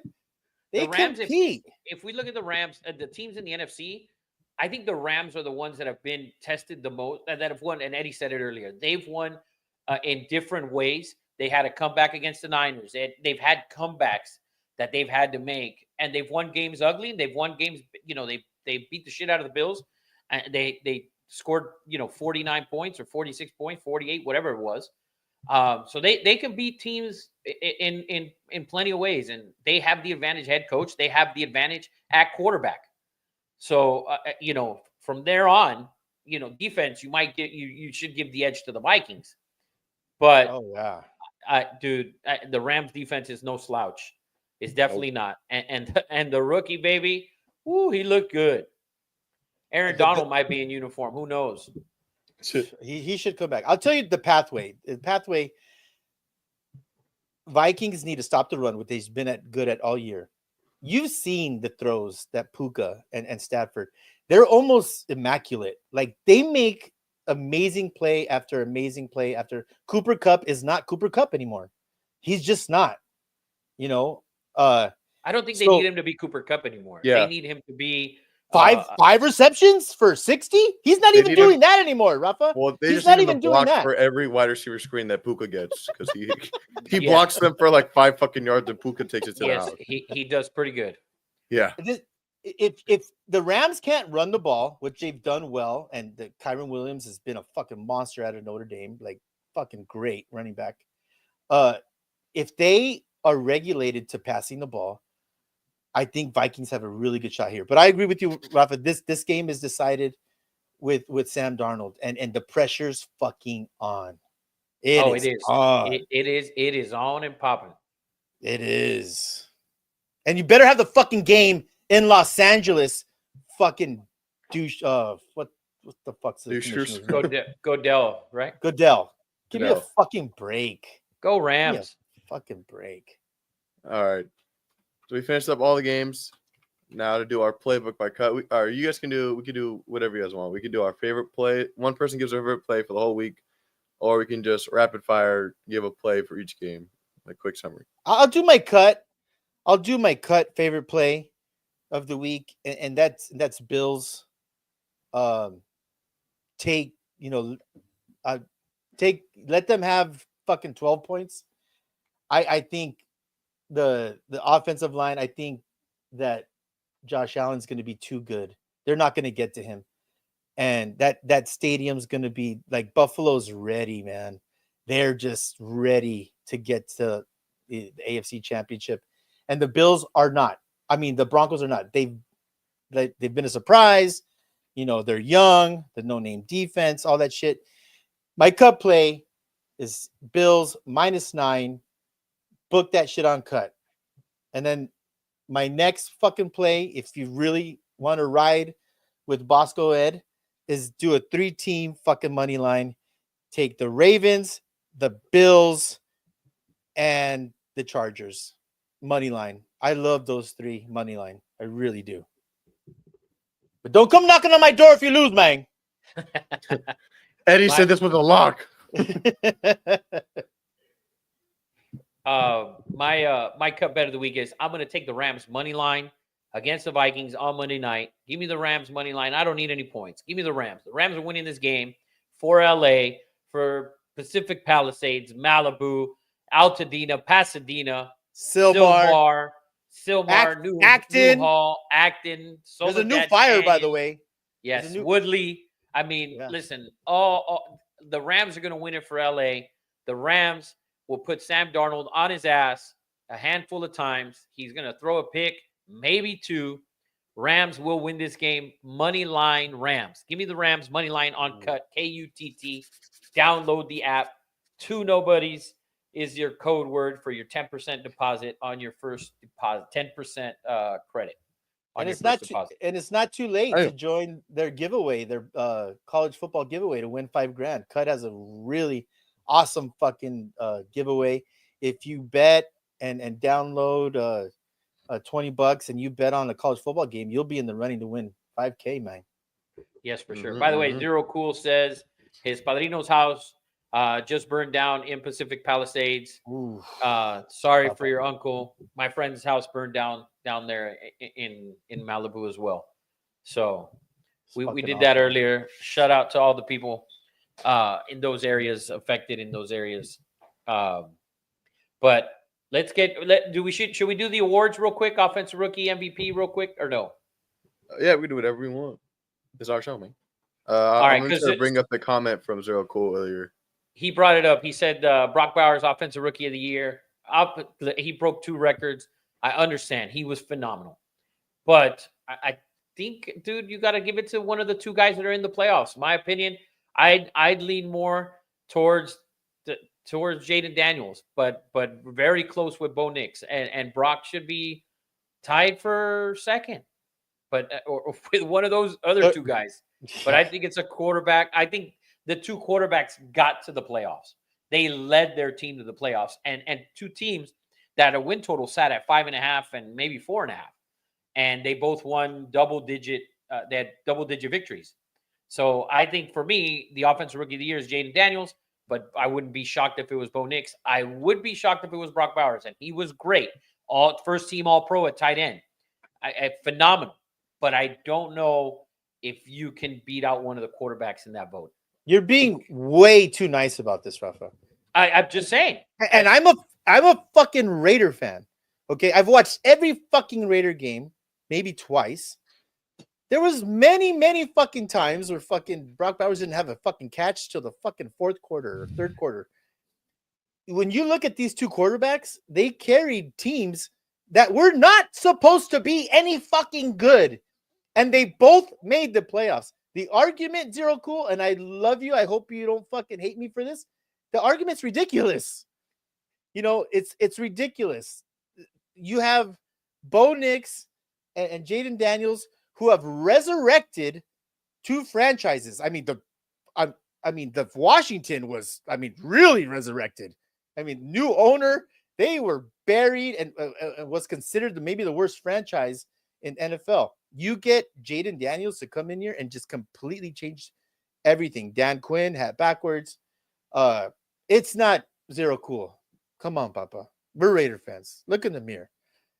We both love Brock Bowers, but he ain't it. He ain't the offensive rookie of the year. Not when you have Jaden Daniels and Bo Nix take 2 teams to the playoffs and no one expected anything. I'm surprised Rafa's being so nice to you. Hey, me too. And this is coming from a guy who loves Brock Bowers. I drafted him, by the way, in my fantasy. Yeah, and you wouldn't give him up. Nope. I get what he's saying though, Malik, because Malik broke his record on the last day, but I don't really count that as. You know what's bullshit? Record, you know what's bullshit? I'll tell you what's bullshit about Brock Bowers. You want to be pissed off about something with Brock Bowers? Is that Jamar Chase is being, obviously Jamar Chase is amazing, but they're giving him the triple crown of most receptions, most yards, and most touchdowns. For receivers, Brock Bowers has more receptions than Jamar Chase. So if you want to call bullshit, bullshit there. Brock Bowers is getting the triple crown? No, he's not. Jamar Chase is, because it's a triple crown for receivers, which shouldn't be that. It's a triple. It should be triple crown for receptions, and he didn't lead in receptions, so because it's receptions. Oh, I get what you're saying. Eddie's 100% right. They keep on saying it, and I'm like, is it though? Is it really a triple crown? It's not. You didn't have the most receptions, Papa. Brock Bowers did. So be upset about that. Agreed. Yes. Zach said just now, if Rams game can't be played so far. Yeah, we talked about that earlier. Zero Cool said playoffs is a team award. You gotta look at stats only. No, because if we look at stats only, then Lamar is MVP, which we can get to that. Yeah. So MVP, we'll get to MVP if you want. If you guys want, but I feel like it's pretty obvious that Josh Allen should be the MVP. It's not that obvious. It's not that obvious. It is not that obvious. For me, it is. For me, it is. Eddie Money. I think it's Josh Allen. This is coming from a guy who said Josh Allen shouldn't be in the playoffs in the intro, and I'm saying Josh Allen deserves to be the MVP, Eddie. Okay, first of all, you said it's obvious. It's not obvious because the other man threw 41 touchdowns and only had 4 receptions. He leads in every fucking category. Yeah, I hope he would lead. He has a fucking amazing running back. No. He leads. Pull up yards. Pull up touchdowns. Pull up rushing yards. Lamar Jackson beats Josh Allen in every category. The only category he doesn't beat him in Is is wins? wins, and I believe that Josh Allen carried his team more than Lamar did. Yes, that's the whole point. That's my thing. I think No, that I think if if you you let off with remove- that, that's debatable. I think Josh led. In my opinion, Josh led Buffalo with a rookie receiver. They got Amari Cooper at the trade deadline, but he had nobody. I mean, he lost Diggs, he lost Davis. Everybody thought they were going to be shit. What was their win total? Like 8.5 or 9? Yeah. I believed in Josh Allen from the get go. You know that. If we go back to fucking Yes. episode probably fucking 90 or whatever it was, that was my pick for MVP, and I still stick with it that it's going to be Josh Allen. I believe it should be Josh Allen, but I would not be surprised if it's Lamar. Lamar is 41 touchdowns, 4 interceptions. I think is a phenomenal feat. He did a hell of a job, but It's like 300 more rushing yards. I'll be surprised if it's Lamar. Why would you Lamar be Jackson. surprised though? He Because, won the he has MVP a- last year, and he has better numbers than he did last year. Yeah, but Yes, now this season he has a running back that has almost 2,000 yards. He has a 1,000-yard receiver. And Josh Allen doesn't have that. Josh Allen has Josh Allen doesn't have any of that. Josh Allen doesn't Yeah. have any of that. And Zach says, "Oh, and the Ravens kicked the Bills' ass." Yes, but we're not doing that because there's one team that's 16-1, and their only loss is to Joshy. So Yeah, there is that. I that mean, takes more if you want to do that, but we're not So- going to. We're not So going the to do that. the All Pro team just came out today. They gave it to Lamar Jackson at quarterback, which I think is a telltale sign. That he will be the MVP. No, that actually we gave you All Pro. We're giving Josh Allen. But the- if we go back to All Pro, Lamar was last year first team All Pro. He won the MVP. The year before that, Patrick Mahomes was first team All Pro. He was the MVP. The previous 2 years, which is 20 and 21, Rodgers was first team All Pro. He was the MVP both years. So if you're first team All Pro, the signs point to you will be the MVP. In my opinion, it should not be. In my opinion, I think it's Josh. I think he was more valuable to his team than Lamar, based on what Eddie Money said. You had a 1,000-yard receiver. You had a running back with 1,800 yards, or whatever Derrick Henry's total was. So Lamar had more. He had more. He did more, but he had more. And Josh Allen did more with a lot less. And he's the number 2 seed in the AFC. By the way, I know I fought you guys just because Eddie Money pissed me off and said easily, because it's not easily, but I agree with you guys. I do think it should be Josh Allen. After I gotta brush my teeth, man. I gotta take a piss. I have purple teeth. I will All right, say so we'll take a quick break break. after this. I'm checking. I'm at 2015 right now. Every All Pro has coincided with MVP. Right. Really? Yeah. Are they Every are they the same voters? No, because the new All Pro is the last 3 years. I think the players vote on the The All Players Pro. Union, right? Yeah. Yeah, I think it's the players. So The only time it hasn't matched up was 2012, but that's because Adrian Peterson won the MVP. Damn. damn. But we yeah, gotta ever go since back then, that if long. you're the first team All Pro quarterback, you get MVP. Yeah, so we'll see. We'll see. It's probably going to be Lamar, man, but I really believe Josh Allen deserves it. To be honest Yeah. with you, I'd be shocked if it was Lamar. I know I Right? really would. I know, no. I'm just saying it wasn't an easy decision, but I agree with everything you guys said. Most valuable should be you take that guy off your team and you're dog shit. Yes. And you're dog shit. And that's the Buffalo Bills. Oh, 100%. Because Lamar has shown you, and the Ravens have shown you in years past when Lamar hasn't been healthy, that the next guy up, whether it was Hundley or Hundley was phenomenal. So, Fumbled but at the 1 yard line. They would have fucking won a playoff they game. would have won that game. So, but we're going to take a couple-minute break real quick. Yeah, I Yeah. gotta take a piss and Okay. brush my purple people eaters. All right, so we're going to come back with college football. We'll do all the college. So, Zero Cool, let's line up his Yeah. comments Get your comments ready. now. We can get some. I'm going to give my camera a break, too. We'll be right back.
What's All right. up? What's up? What's up, everybody? And welcome to Two Nobodies with a Mic, episode 117.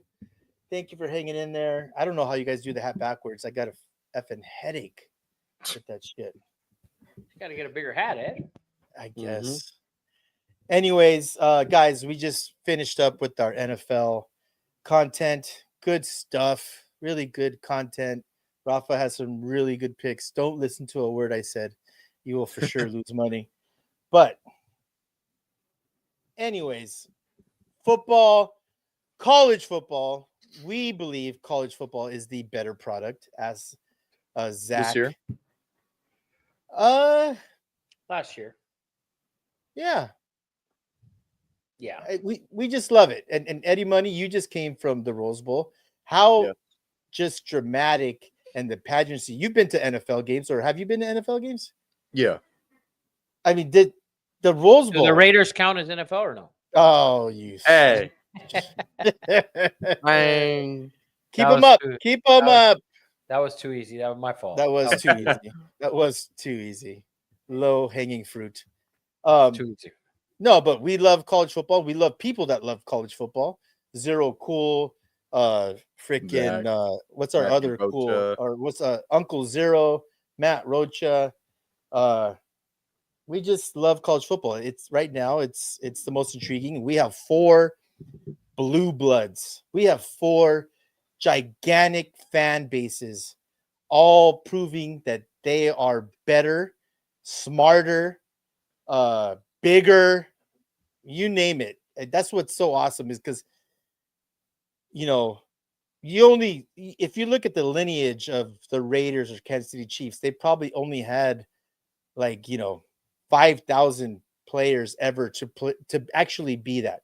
When you look at historic universities like Penn State, Texas, Alabama, Notre Dame, you have alumni and people feel like they've actually contributed and raised these programs. That's why it's way more emotional, dramatic, and personal. And that's why we fucking love it. And this weekend, I can't think of, other than Georgia and Alabama. Sorry, Rafa. Georgia and Alabama are not going to be there. They might show up to the party, but they're not allowed to play. This is true. Does it hurt your heart? Does it hurt your heart for It Georgia? doesn't actually. It doesn't. Because Texas will be there. I knew you were going to say that. But Eddie, I'm glad you brought up the fan bases. That actually leads into the first question. The only question I have you guys for today is, out of the 4 teams left, we have Notre Dame, Penn State, Ohio State, and Texas. Which of those fan bases would most appreciate the championship? Oh, Penn State, in my opinion. There's no question, Rafa. You know, you're too young, Eddie Money. When I was a young child, my dad loved, his name was Molinaro. He won a Heisman. He was an Italian dude, wore number 22, and was a fucking maniac at running back. Penn State, for the longest time, and if you really think about it, you know, when you think of regions of football, obviously you have the West, you have the the Oregons, the Washingtons, and the USCs. And I'm going back, forever. Then you have the Midwest, Ohio State, Michigan. And then you have the Southeast. You have the Floridas, the Alabamas, the Tennessees, the Georgias. And then the lone shining star for, 80 years was Penn State. Penn State claims to be the Northwest of the powerhouses. Like, if you grew up, New Jersey, if you're a badass in New York, if Maine, whatever, then you only went to Penn State. You only went, that was the only option. Boston College, never shit. Syracuse, never really dominant.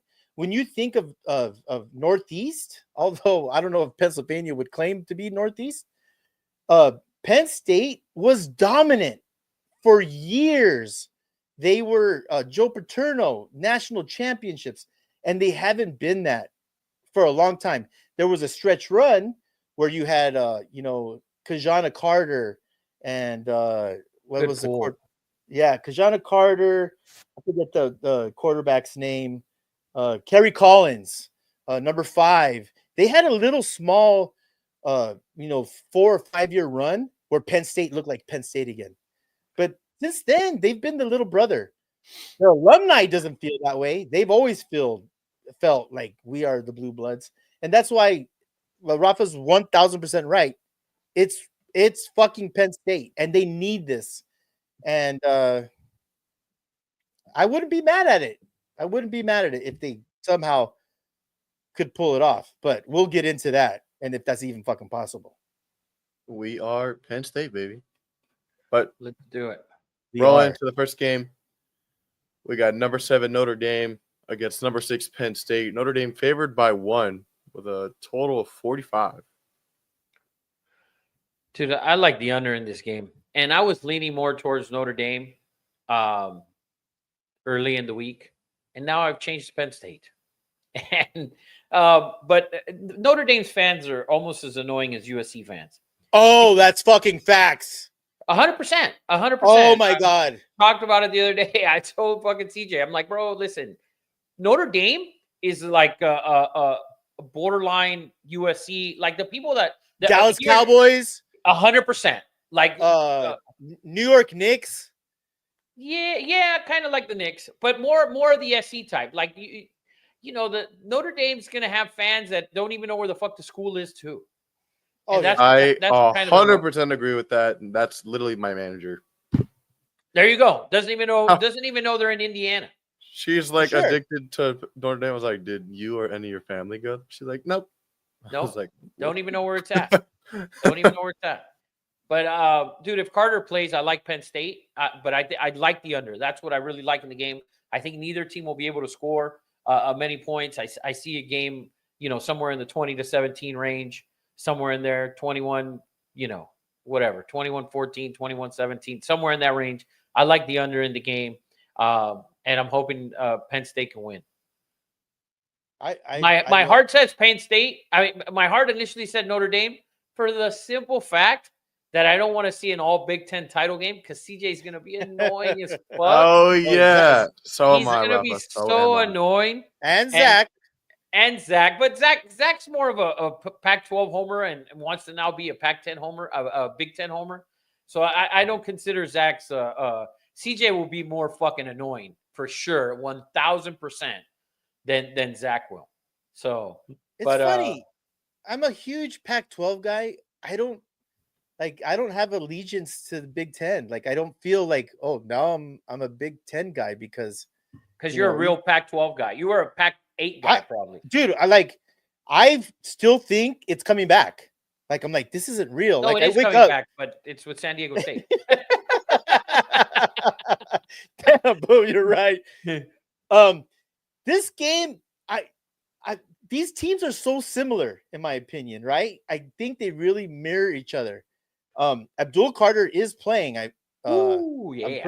I'm sure he's playing, but God, I'm so glad you pointed out that fan base. They're so fucking annoying. I owe a Corrales steak dinner because I bet him. I forgot what game in Notre Dame. Well, it was against Indiana. What a dumbass I am. But I don't know if you saw it, Rafa and Eddie. That speech that offensive lineman for Notre Dame gave pregame against Georgia. Chilling. And it was so spot on. It was, I've always hated Notre Dame, but he's 100% right. Notre Dame has that, that nose up in the air, like we're an academic school. We've been here before everyone. Newt Rockne, the 4 headless horsemen or whatever. I mean, the history and the tradition is unmatched. And it's unmatched against anybody. Alabama, Penn State, Ohio State, Notre Dame is, the college football standard. But, that speech, I always want to call him Antonio Freeman. It's Marcus Freeman, right? Marcus Freeman. Antonio Freeman was the receiver for the Green Bay Packers. Yes. I was never a big fan until I saw that speech. And I'm thinking, if this dude is telling these kids this, because like I said 2 minutes ago, I feel that these teams are super evenly matched. But it's funny if you can get into a 20-year-old psyche and tell him that, you'll die for your brothers. Our brotherhood is different from theirs. We are better because of our traditions. And they will believe that shit and they will play harder. For that reason, I'm taking fucking Notre Dame. But I think I'm so excited for it, man. That fucking speech, Rafa, I would have went through a fucking wall for that fucking dude. Yeah, it was phenomenal. It was phenomenal. By the way, I think Zach has Zero Cool's.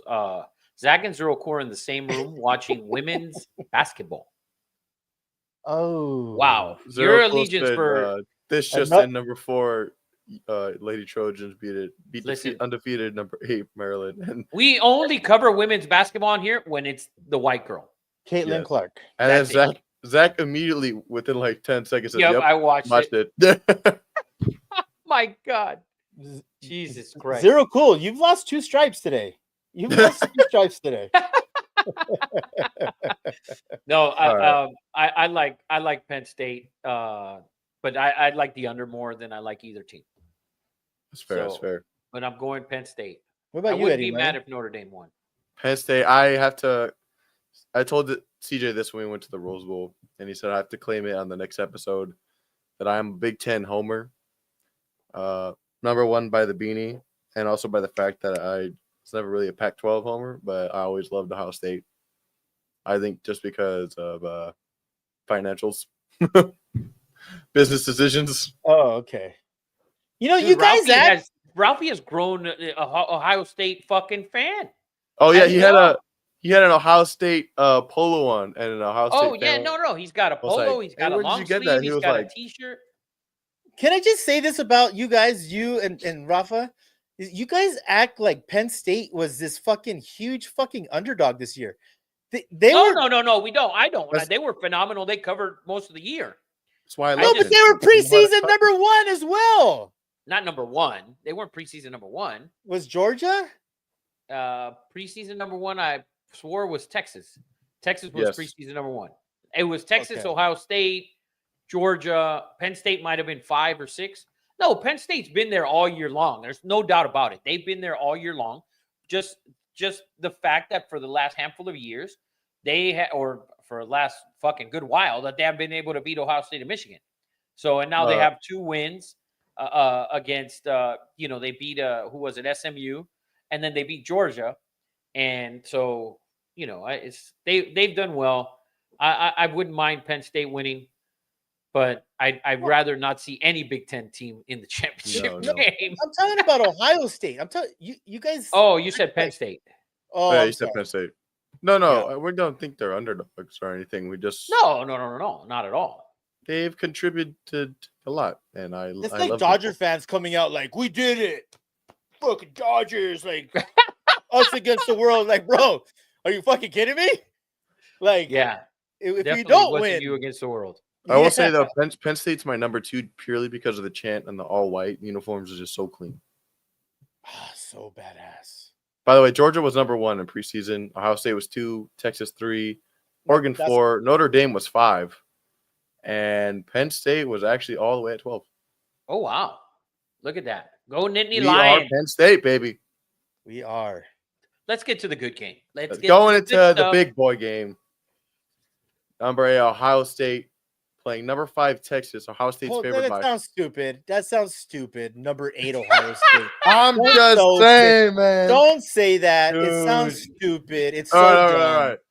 Ohio State playing Texas. Ohio State is Okay. favored by 5.5 with an over/under 53.5. Can I go By the way, first, both of those Rafa? have moved. By the way, yes, Ed, Yes. go ahead. Because you're gonna have a better take and more information. I'm gonna say something stupid. I had Oregon. I had Oregon from day one. That was a boat race. They fucking boat raced whoever they fucking played the first Clemson. I forget who Tennessee. it was. Tennessee. They are playing at such a high level. The best thing that could have ever happened was them losing to Michigan.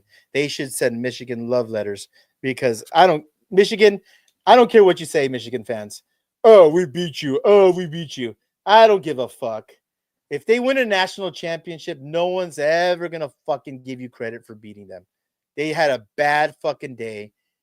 And at this point, how I feel about Ohio State, and I have not been a fan because I don't like Ryan Day and I hate Chip Kelly, who's being talked about as coming to the Raiders as an OC, which Woo! the only team that could beat fucking Ohio State right now is Ohio fucking State. They beat themselves against Michigan. You know, they had mistakes in Autzen. I don't blame them for that. It's tough to play there. But they would have to do something stupid to lose. Turnovers. Because it's so clear and obvious defensively, offensively. They are like, my God, I can't, like, it brings me back to maybe Alabama like 3-4 years ago. Like, they're just so much better roster that wise than anybody. They could only beat themselves. And if they do, then Ryan Day's job is still not safe, in my opinion, because it's so clear and obvious to everyone in the country how good this team is. I thought their offensive line was going to be an Achilles heel against Oregon. And nope. And so that's what I got to say. I love Texas. I love their speed. But Rafa, break down the game. I won't go into it more because you'll have a better breakdown. But that's just my opinion, you know. And by the way, I don't think I would take Texas in the points because I don't think they could play at this level 3 games in a row. Yeah, dude, I think these are the 2 best rosters in college football. And when we looked at it at the beginning of the year, this is what we thought were the 2 best rosters in college football. But I think Texas matches up well with them on both sides of the ball. I think Texas has an advantage. I mean, Ohio State has an advantage at quarterback and at receiver. There's no doubt about it. I mean, there's Ohio State has an advantage at receiver against 29 teams in the NFL. I was gonna say, let's be real. I mean, there's probably 2 teams that got a better receiving core than these guys, maybe 3. But other than that, dude, I think it's going to be a lot closer than what people think. I think it's the bowl for me of the Aztastic head coaches. That's what I think it is. And right now, Ryan Day to me is the number 1 ranked Aztastic head coach. He beat the previous number 1 seed in Dan Lanning as the number 1 ranked Aztastic head coach. And Sark was right there. He was 3 and he moved to 2 by default because he's in this game. But I think Sark keeps it close. I think they can win this. I think Texas can win this game. I wouldn't be shocked if they won this game, but I do believe Ohio State's going to win this game. I just think it's going to be close. I don't think they're going to boat race them. Zach will start using all the excuses. Oh, they played a tough Oregon team. They did not play a tough Oregon team. That shit was 34-0. That shit was over when it started. Okay. And I don't think Oregon realized that there's a guy who wore number 4 who you threw him the ball 4 yards down the field and he ran it for 50. And I don't think Texas is going to make that mistake. Not that early in the game, I don't think. But dude, I could see this game going back and forth at the beginning, and I could see this game very well going as a lot of the Ohio State games went throughout the season, where we saw them struggle for a little bit on offense. Do I think that's going to happen? I don't think that's going to happen. I think Chip Kelly, I don't know how the fuck he figured out how to call plays against Tennessee and Oregon that he didn't figure out against Michigan and a lot of the other games where they should have been beating the fuck out of teams and they weren't. And so, but I like Texas with the points. I think they keep it really, really close. I think the winner of this game wins the national title. There's no doubt in my mind. I think either one of these 2 teams, if they were on the other side playing Penn State and one playing Notre Dame, that would be the national title. That I strongly believe that. So this is your national championship game. For me, 100%. This We is were- the one. But we were just a week too early. Yeah, but in reality, we know it is not, and no disrespect to Penn State and Notre Dame, but at the end of the day, we're looking at arguably the 2 best teams that have been built this year in college football, and you can't argue with that. I don't think. I mean, if you find a better roster than this, than these two teams in college football, please let me know, because Oregon definitely was not, and they weren't even close at receiver, and quarterback for a minute didn't look close at all. So I think we're in for a treat. I think this is going to be the best playoff game that we're going to get to date. And listen, the Arizona State-Texas game was good, but it wasn't good in the first quarter. Like, it wasn't good. And Arizona State had to use gimmicks to get back into that game. A halfback pass, a fucking fake punt to a defensive lineman. I mean, they had to use gimmicks to get back in that game. And they could have won that game and a lot of other shit. And real quick, I want to touch on that because all the crybabies, the field goal, it should have been counted. Well, you know what? When Scatterbo got carried into the end zone, you cannot do that, by the way. You cannot lift the player. You can push, but you cannot lift the player or pull, by the way. That is a rule. It's in the rule book. Suplex his ass into the end zone. He suplexed his ass into the end zone, and you could say they still would have scored, but you had to go 10 yards back for the next one. So, Zero Cool says for the game, OSU wins by 17. And Zach says that you're still a week late. He said, we're not doing this. Oh, man, Zach, if you still believe that Oregon Ohio State was a national championship game, then you have to be out of your mind, because Oregon was completely out of their league in that game. Like, out of their league. Like, I don't know what you saw. That game wasn't close. Like, it was never close. There was never threat, like, at all. Like, we've had a bunch of other close games. That was not that. Zach said they had a bad game. It happens. They had a bad game in the most important game of the season? Oh, baby. That means you won number one. Mm-hmm. I'll say this. Zero Cool's like, he says, who calls engage 8 on 4th and 13. I agree with that. Zero Cool. I agree with Texas not better than Oregon. I agree with that. I think Oregon beats a Texas team. We won't know. Yeah, we won't know that. It's true. We'll never know. You know what stands out to me more than anything, Rafa? And it goes against everything I've been saying for a long time, is that who underwhelmed me the most in that Texas ASU game was Sark's play calling. Trash. Horrendous. That's what stood out to me more than Fantastic. anything. And I'm the dude who says he's this, he's that. He might be the second best. So I'm telling you now, more than anything, that's what stood out to me, is that Sark did not impress me at all in that game. You know what got me in that game? There was a 4th down play, and it was like 4th and 1 or 4th and 2, and in the red zone, and they threw a quick out, and the throw that Quinn made was right over the corner. It was a hell of a throw, and it was a better catch, right? But for you to call that play, and when you look at the sideline, Sark is going irate, like, how the fuck did we call that play? Aren't you the one calling the plays? Because if you're not, you need to go back to it. Yeah. Because on that play there, like, unless that was just the wrong read, but which could have been, but just for you to call a quick out, and that was the throw that was made, and it was a great throw and a great catch, and it ended up working out. I was more unimpressed with Quinn. Like, I wasn't impressed with him at all, and I know haven't been all year. Oh, there goes my camera. It's okay. I'll keep talking. I haven't been. You or I haven't been impressed with Quinn Ewers all year. Think about if that, whatever call was made. Think about what we'd be talking about if Texas lost that game. Think about Sark putting his hands on his kicker for 2 minutes and say, bro, this is just another kick, and da-da-da-da-da. Like, if Saban came out and said, I wouldn't have said a fucking word to that kid. Do you do that every fucking kick? Do you do that every field goal? Do you call a timeout and put your hands on him and tell him this ain't nothing and this ain't shit? That also was a red flag for me. You don't do that to that kid. You send him out there, he fucking kicks 200 fucking field goals a day. Don't change the fucking routine, Sark.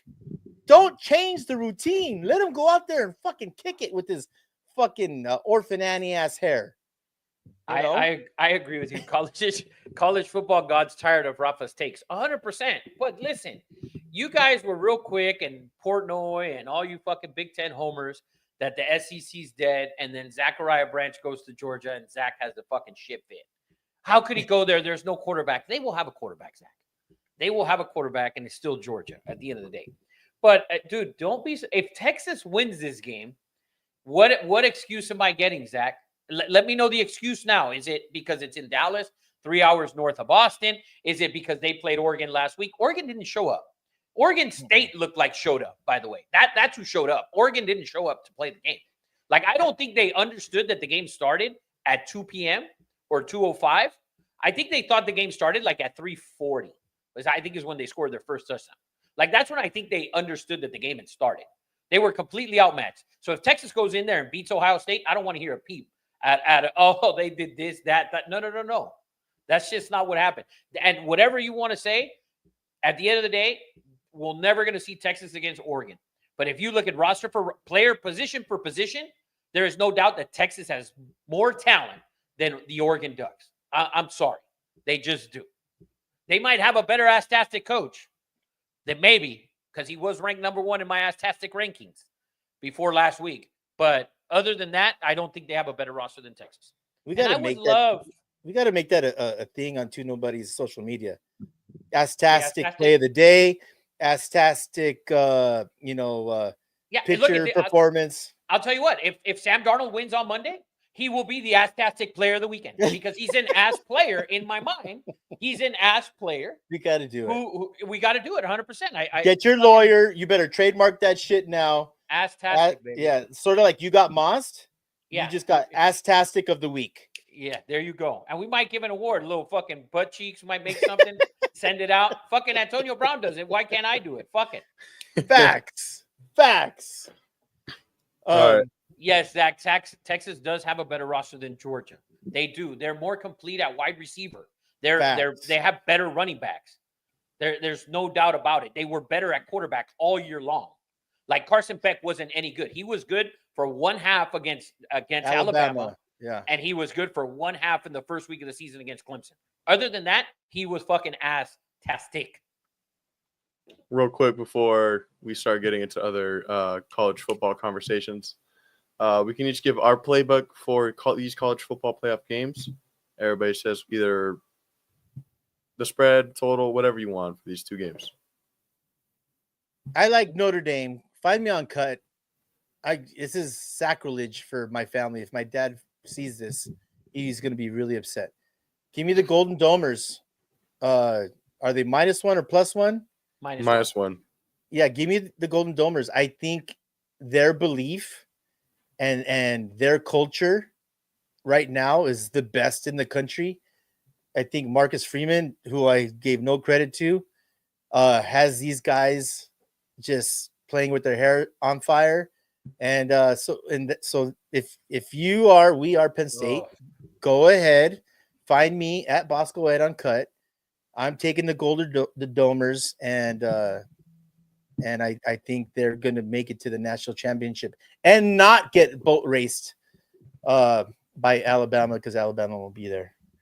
All right, my camera's out, Eddie Money, but just keep me rolling here with you guys on the screen if that's easier. So Zach's asked where these games are played. So Zach, the Notre Dame game tomorrow is in Miami, and then the other game is at AT&T Stadium in Dallas, Texas. So you can start complaining now how it worked out for the SEC in Texas, that they're blah blah blah blah blah. I already prepared for your takes, by the way. So, but anyway, my cut bet of the week for college football is going to be the under on the Penn State and Notre Dame game, which I think is 45. Eddie Money, right? Yes. Yeah, I will take under 44 on Cut, KUTT. Find me on there. Two Nobody's Ralph. I will take under 44 in the Penn State Notre Dame game. That is my take on that, and that's it for the games, I guess, right? Zero Cool said NIL is 1-50 versus top 5 teams. That one win is Notre Dame. LOL. Penn State all the way. Man, I don't agree with it, but I like it. But I like it. It gets the people going. For sure. By the way, so real quick, because Zero Cool said it earlier, I know it's back to the NFL, but he says he Oh. would like Justin Fields. He wouldn't mind Justin Fields for the Raiders. I said that last year. Yep. That I wouldn't mind Justin Fields at all. I think Justin Fields for the Raiders, especially if you get Mike Vrabel, I think Justin Fields would be a good fit. You can draft a receiver at your pick, maybe McMillan if he's there. There's going to be guys there that you can draft for the Raiders. There'll be plenty of receivers in this first round. I think there's going to be a plenty. Facts. So I would not trade up if I'm the Raiders for a quarterback, especially No. with. I like Justin Fields. I've always been a Justin Fields guy. I don't even know why, because you know how I roll. Yeah. But What else? What about Zero Cool? Kudos to for Arch Manning. kudos to Manning, to Arch Manning for winning and not complaining. He doesn't let his name get to his head. He's willing to go through the process, and I applaud him. I think him waiting and being that level-headed, I think has to do a lot with his last name. Yeah. I think that has to do a lot with his family. Although, we did see Archie come out and say Eli is not playing in San Diego. So, which he wasn't wrong. I Drew mean, Brees and LT went, and they fucking. well, it was Phillip Rivers after that. It was Phillip. That Oh, draft was yeah. That's right. Phillip, and which Phillip did a great job, and I still think he's a Hall of Famer. Negative. Oh my! Are you guys serious? Not first ballot. I think he's a Hall of Famer. Philip Just Rivers is eventually. not. He's not a fucking.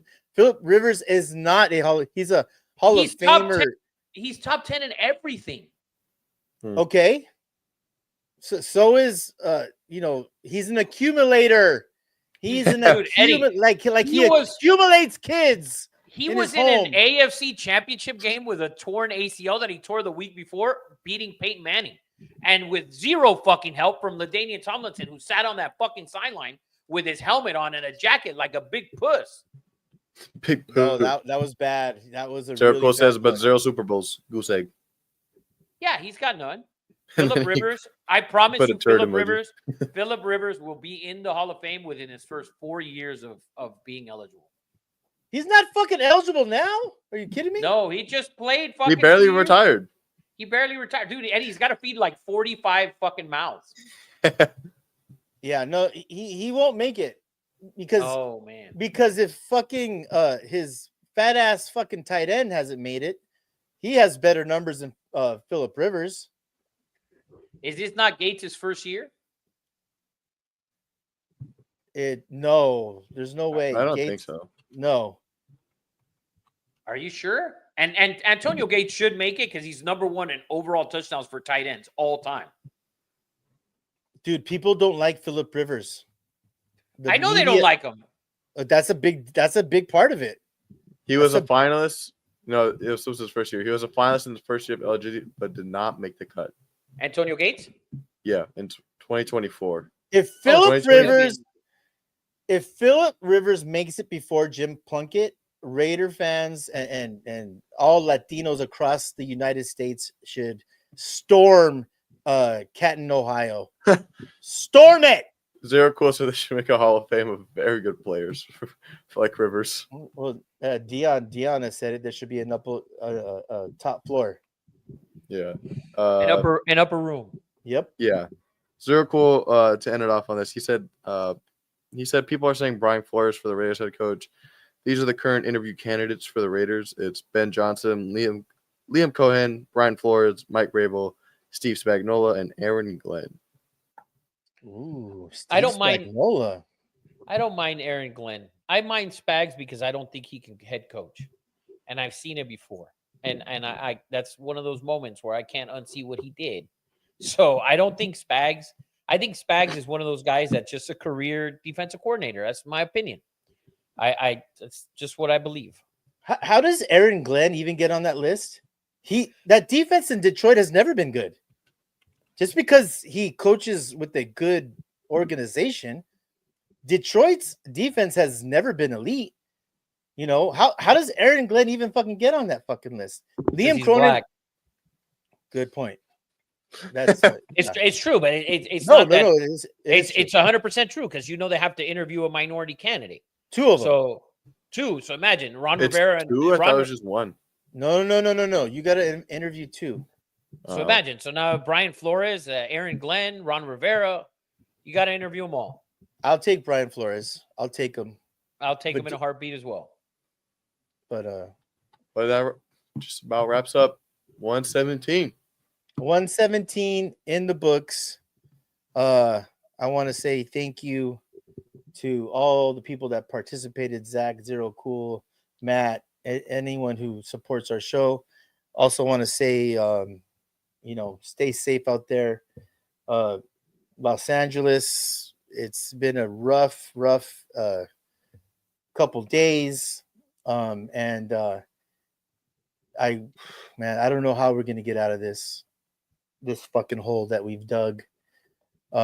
It's because it's gonna get worse before it gets better. Just know that Two Nobodies is here for you. Call Rafa if you need anything. We will be here we'll be here once a week. We'll be here once a week. You guys can get your anger out on us instead of our legislature and government representatives. You could yell at us. We can take it. For sure. Enjoy Except the you will game. get something back, though. Except I saw, like CJ will say, "Shut up." Like I saw, or I don't know if it was you, anybody, but I'd love. No, that's TJ. Oh, I thought it was. Yeah, when someone agrees with the shut up is always a Always good. strong argument. We All have right, a great fellas. weekend of football ahead of us. Shall be a All great right, guys. weekend. Yes, for Yes. sure. Enjoy the weekend. Stay safe out there, everybody. Later, fellas. Later.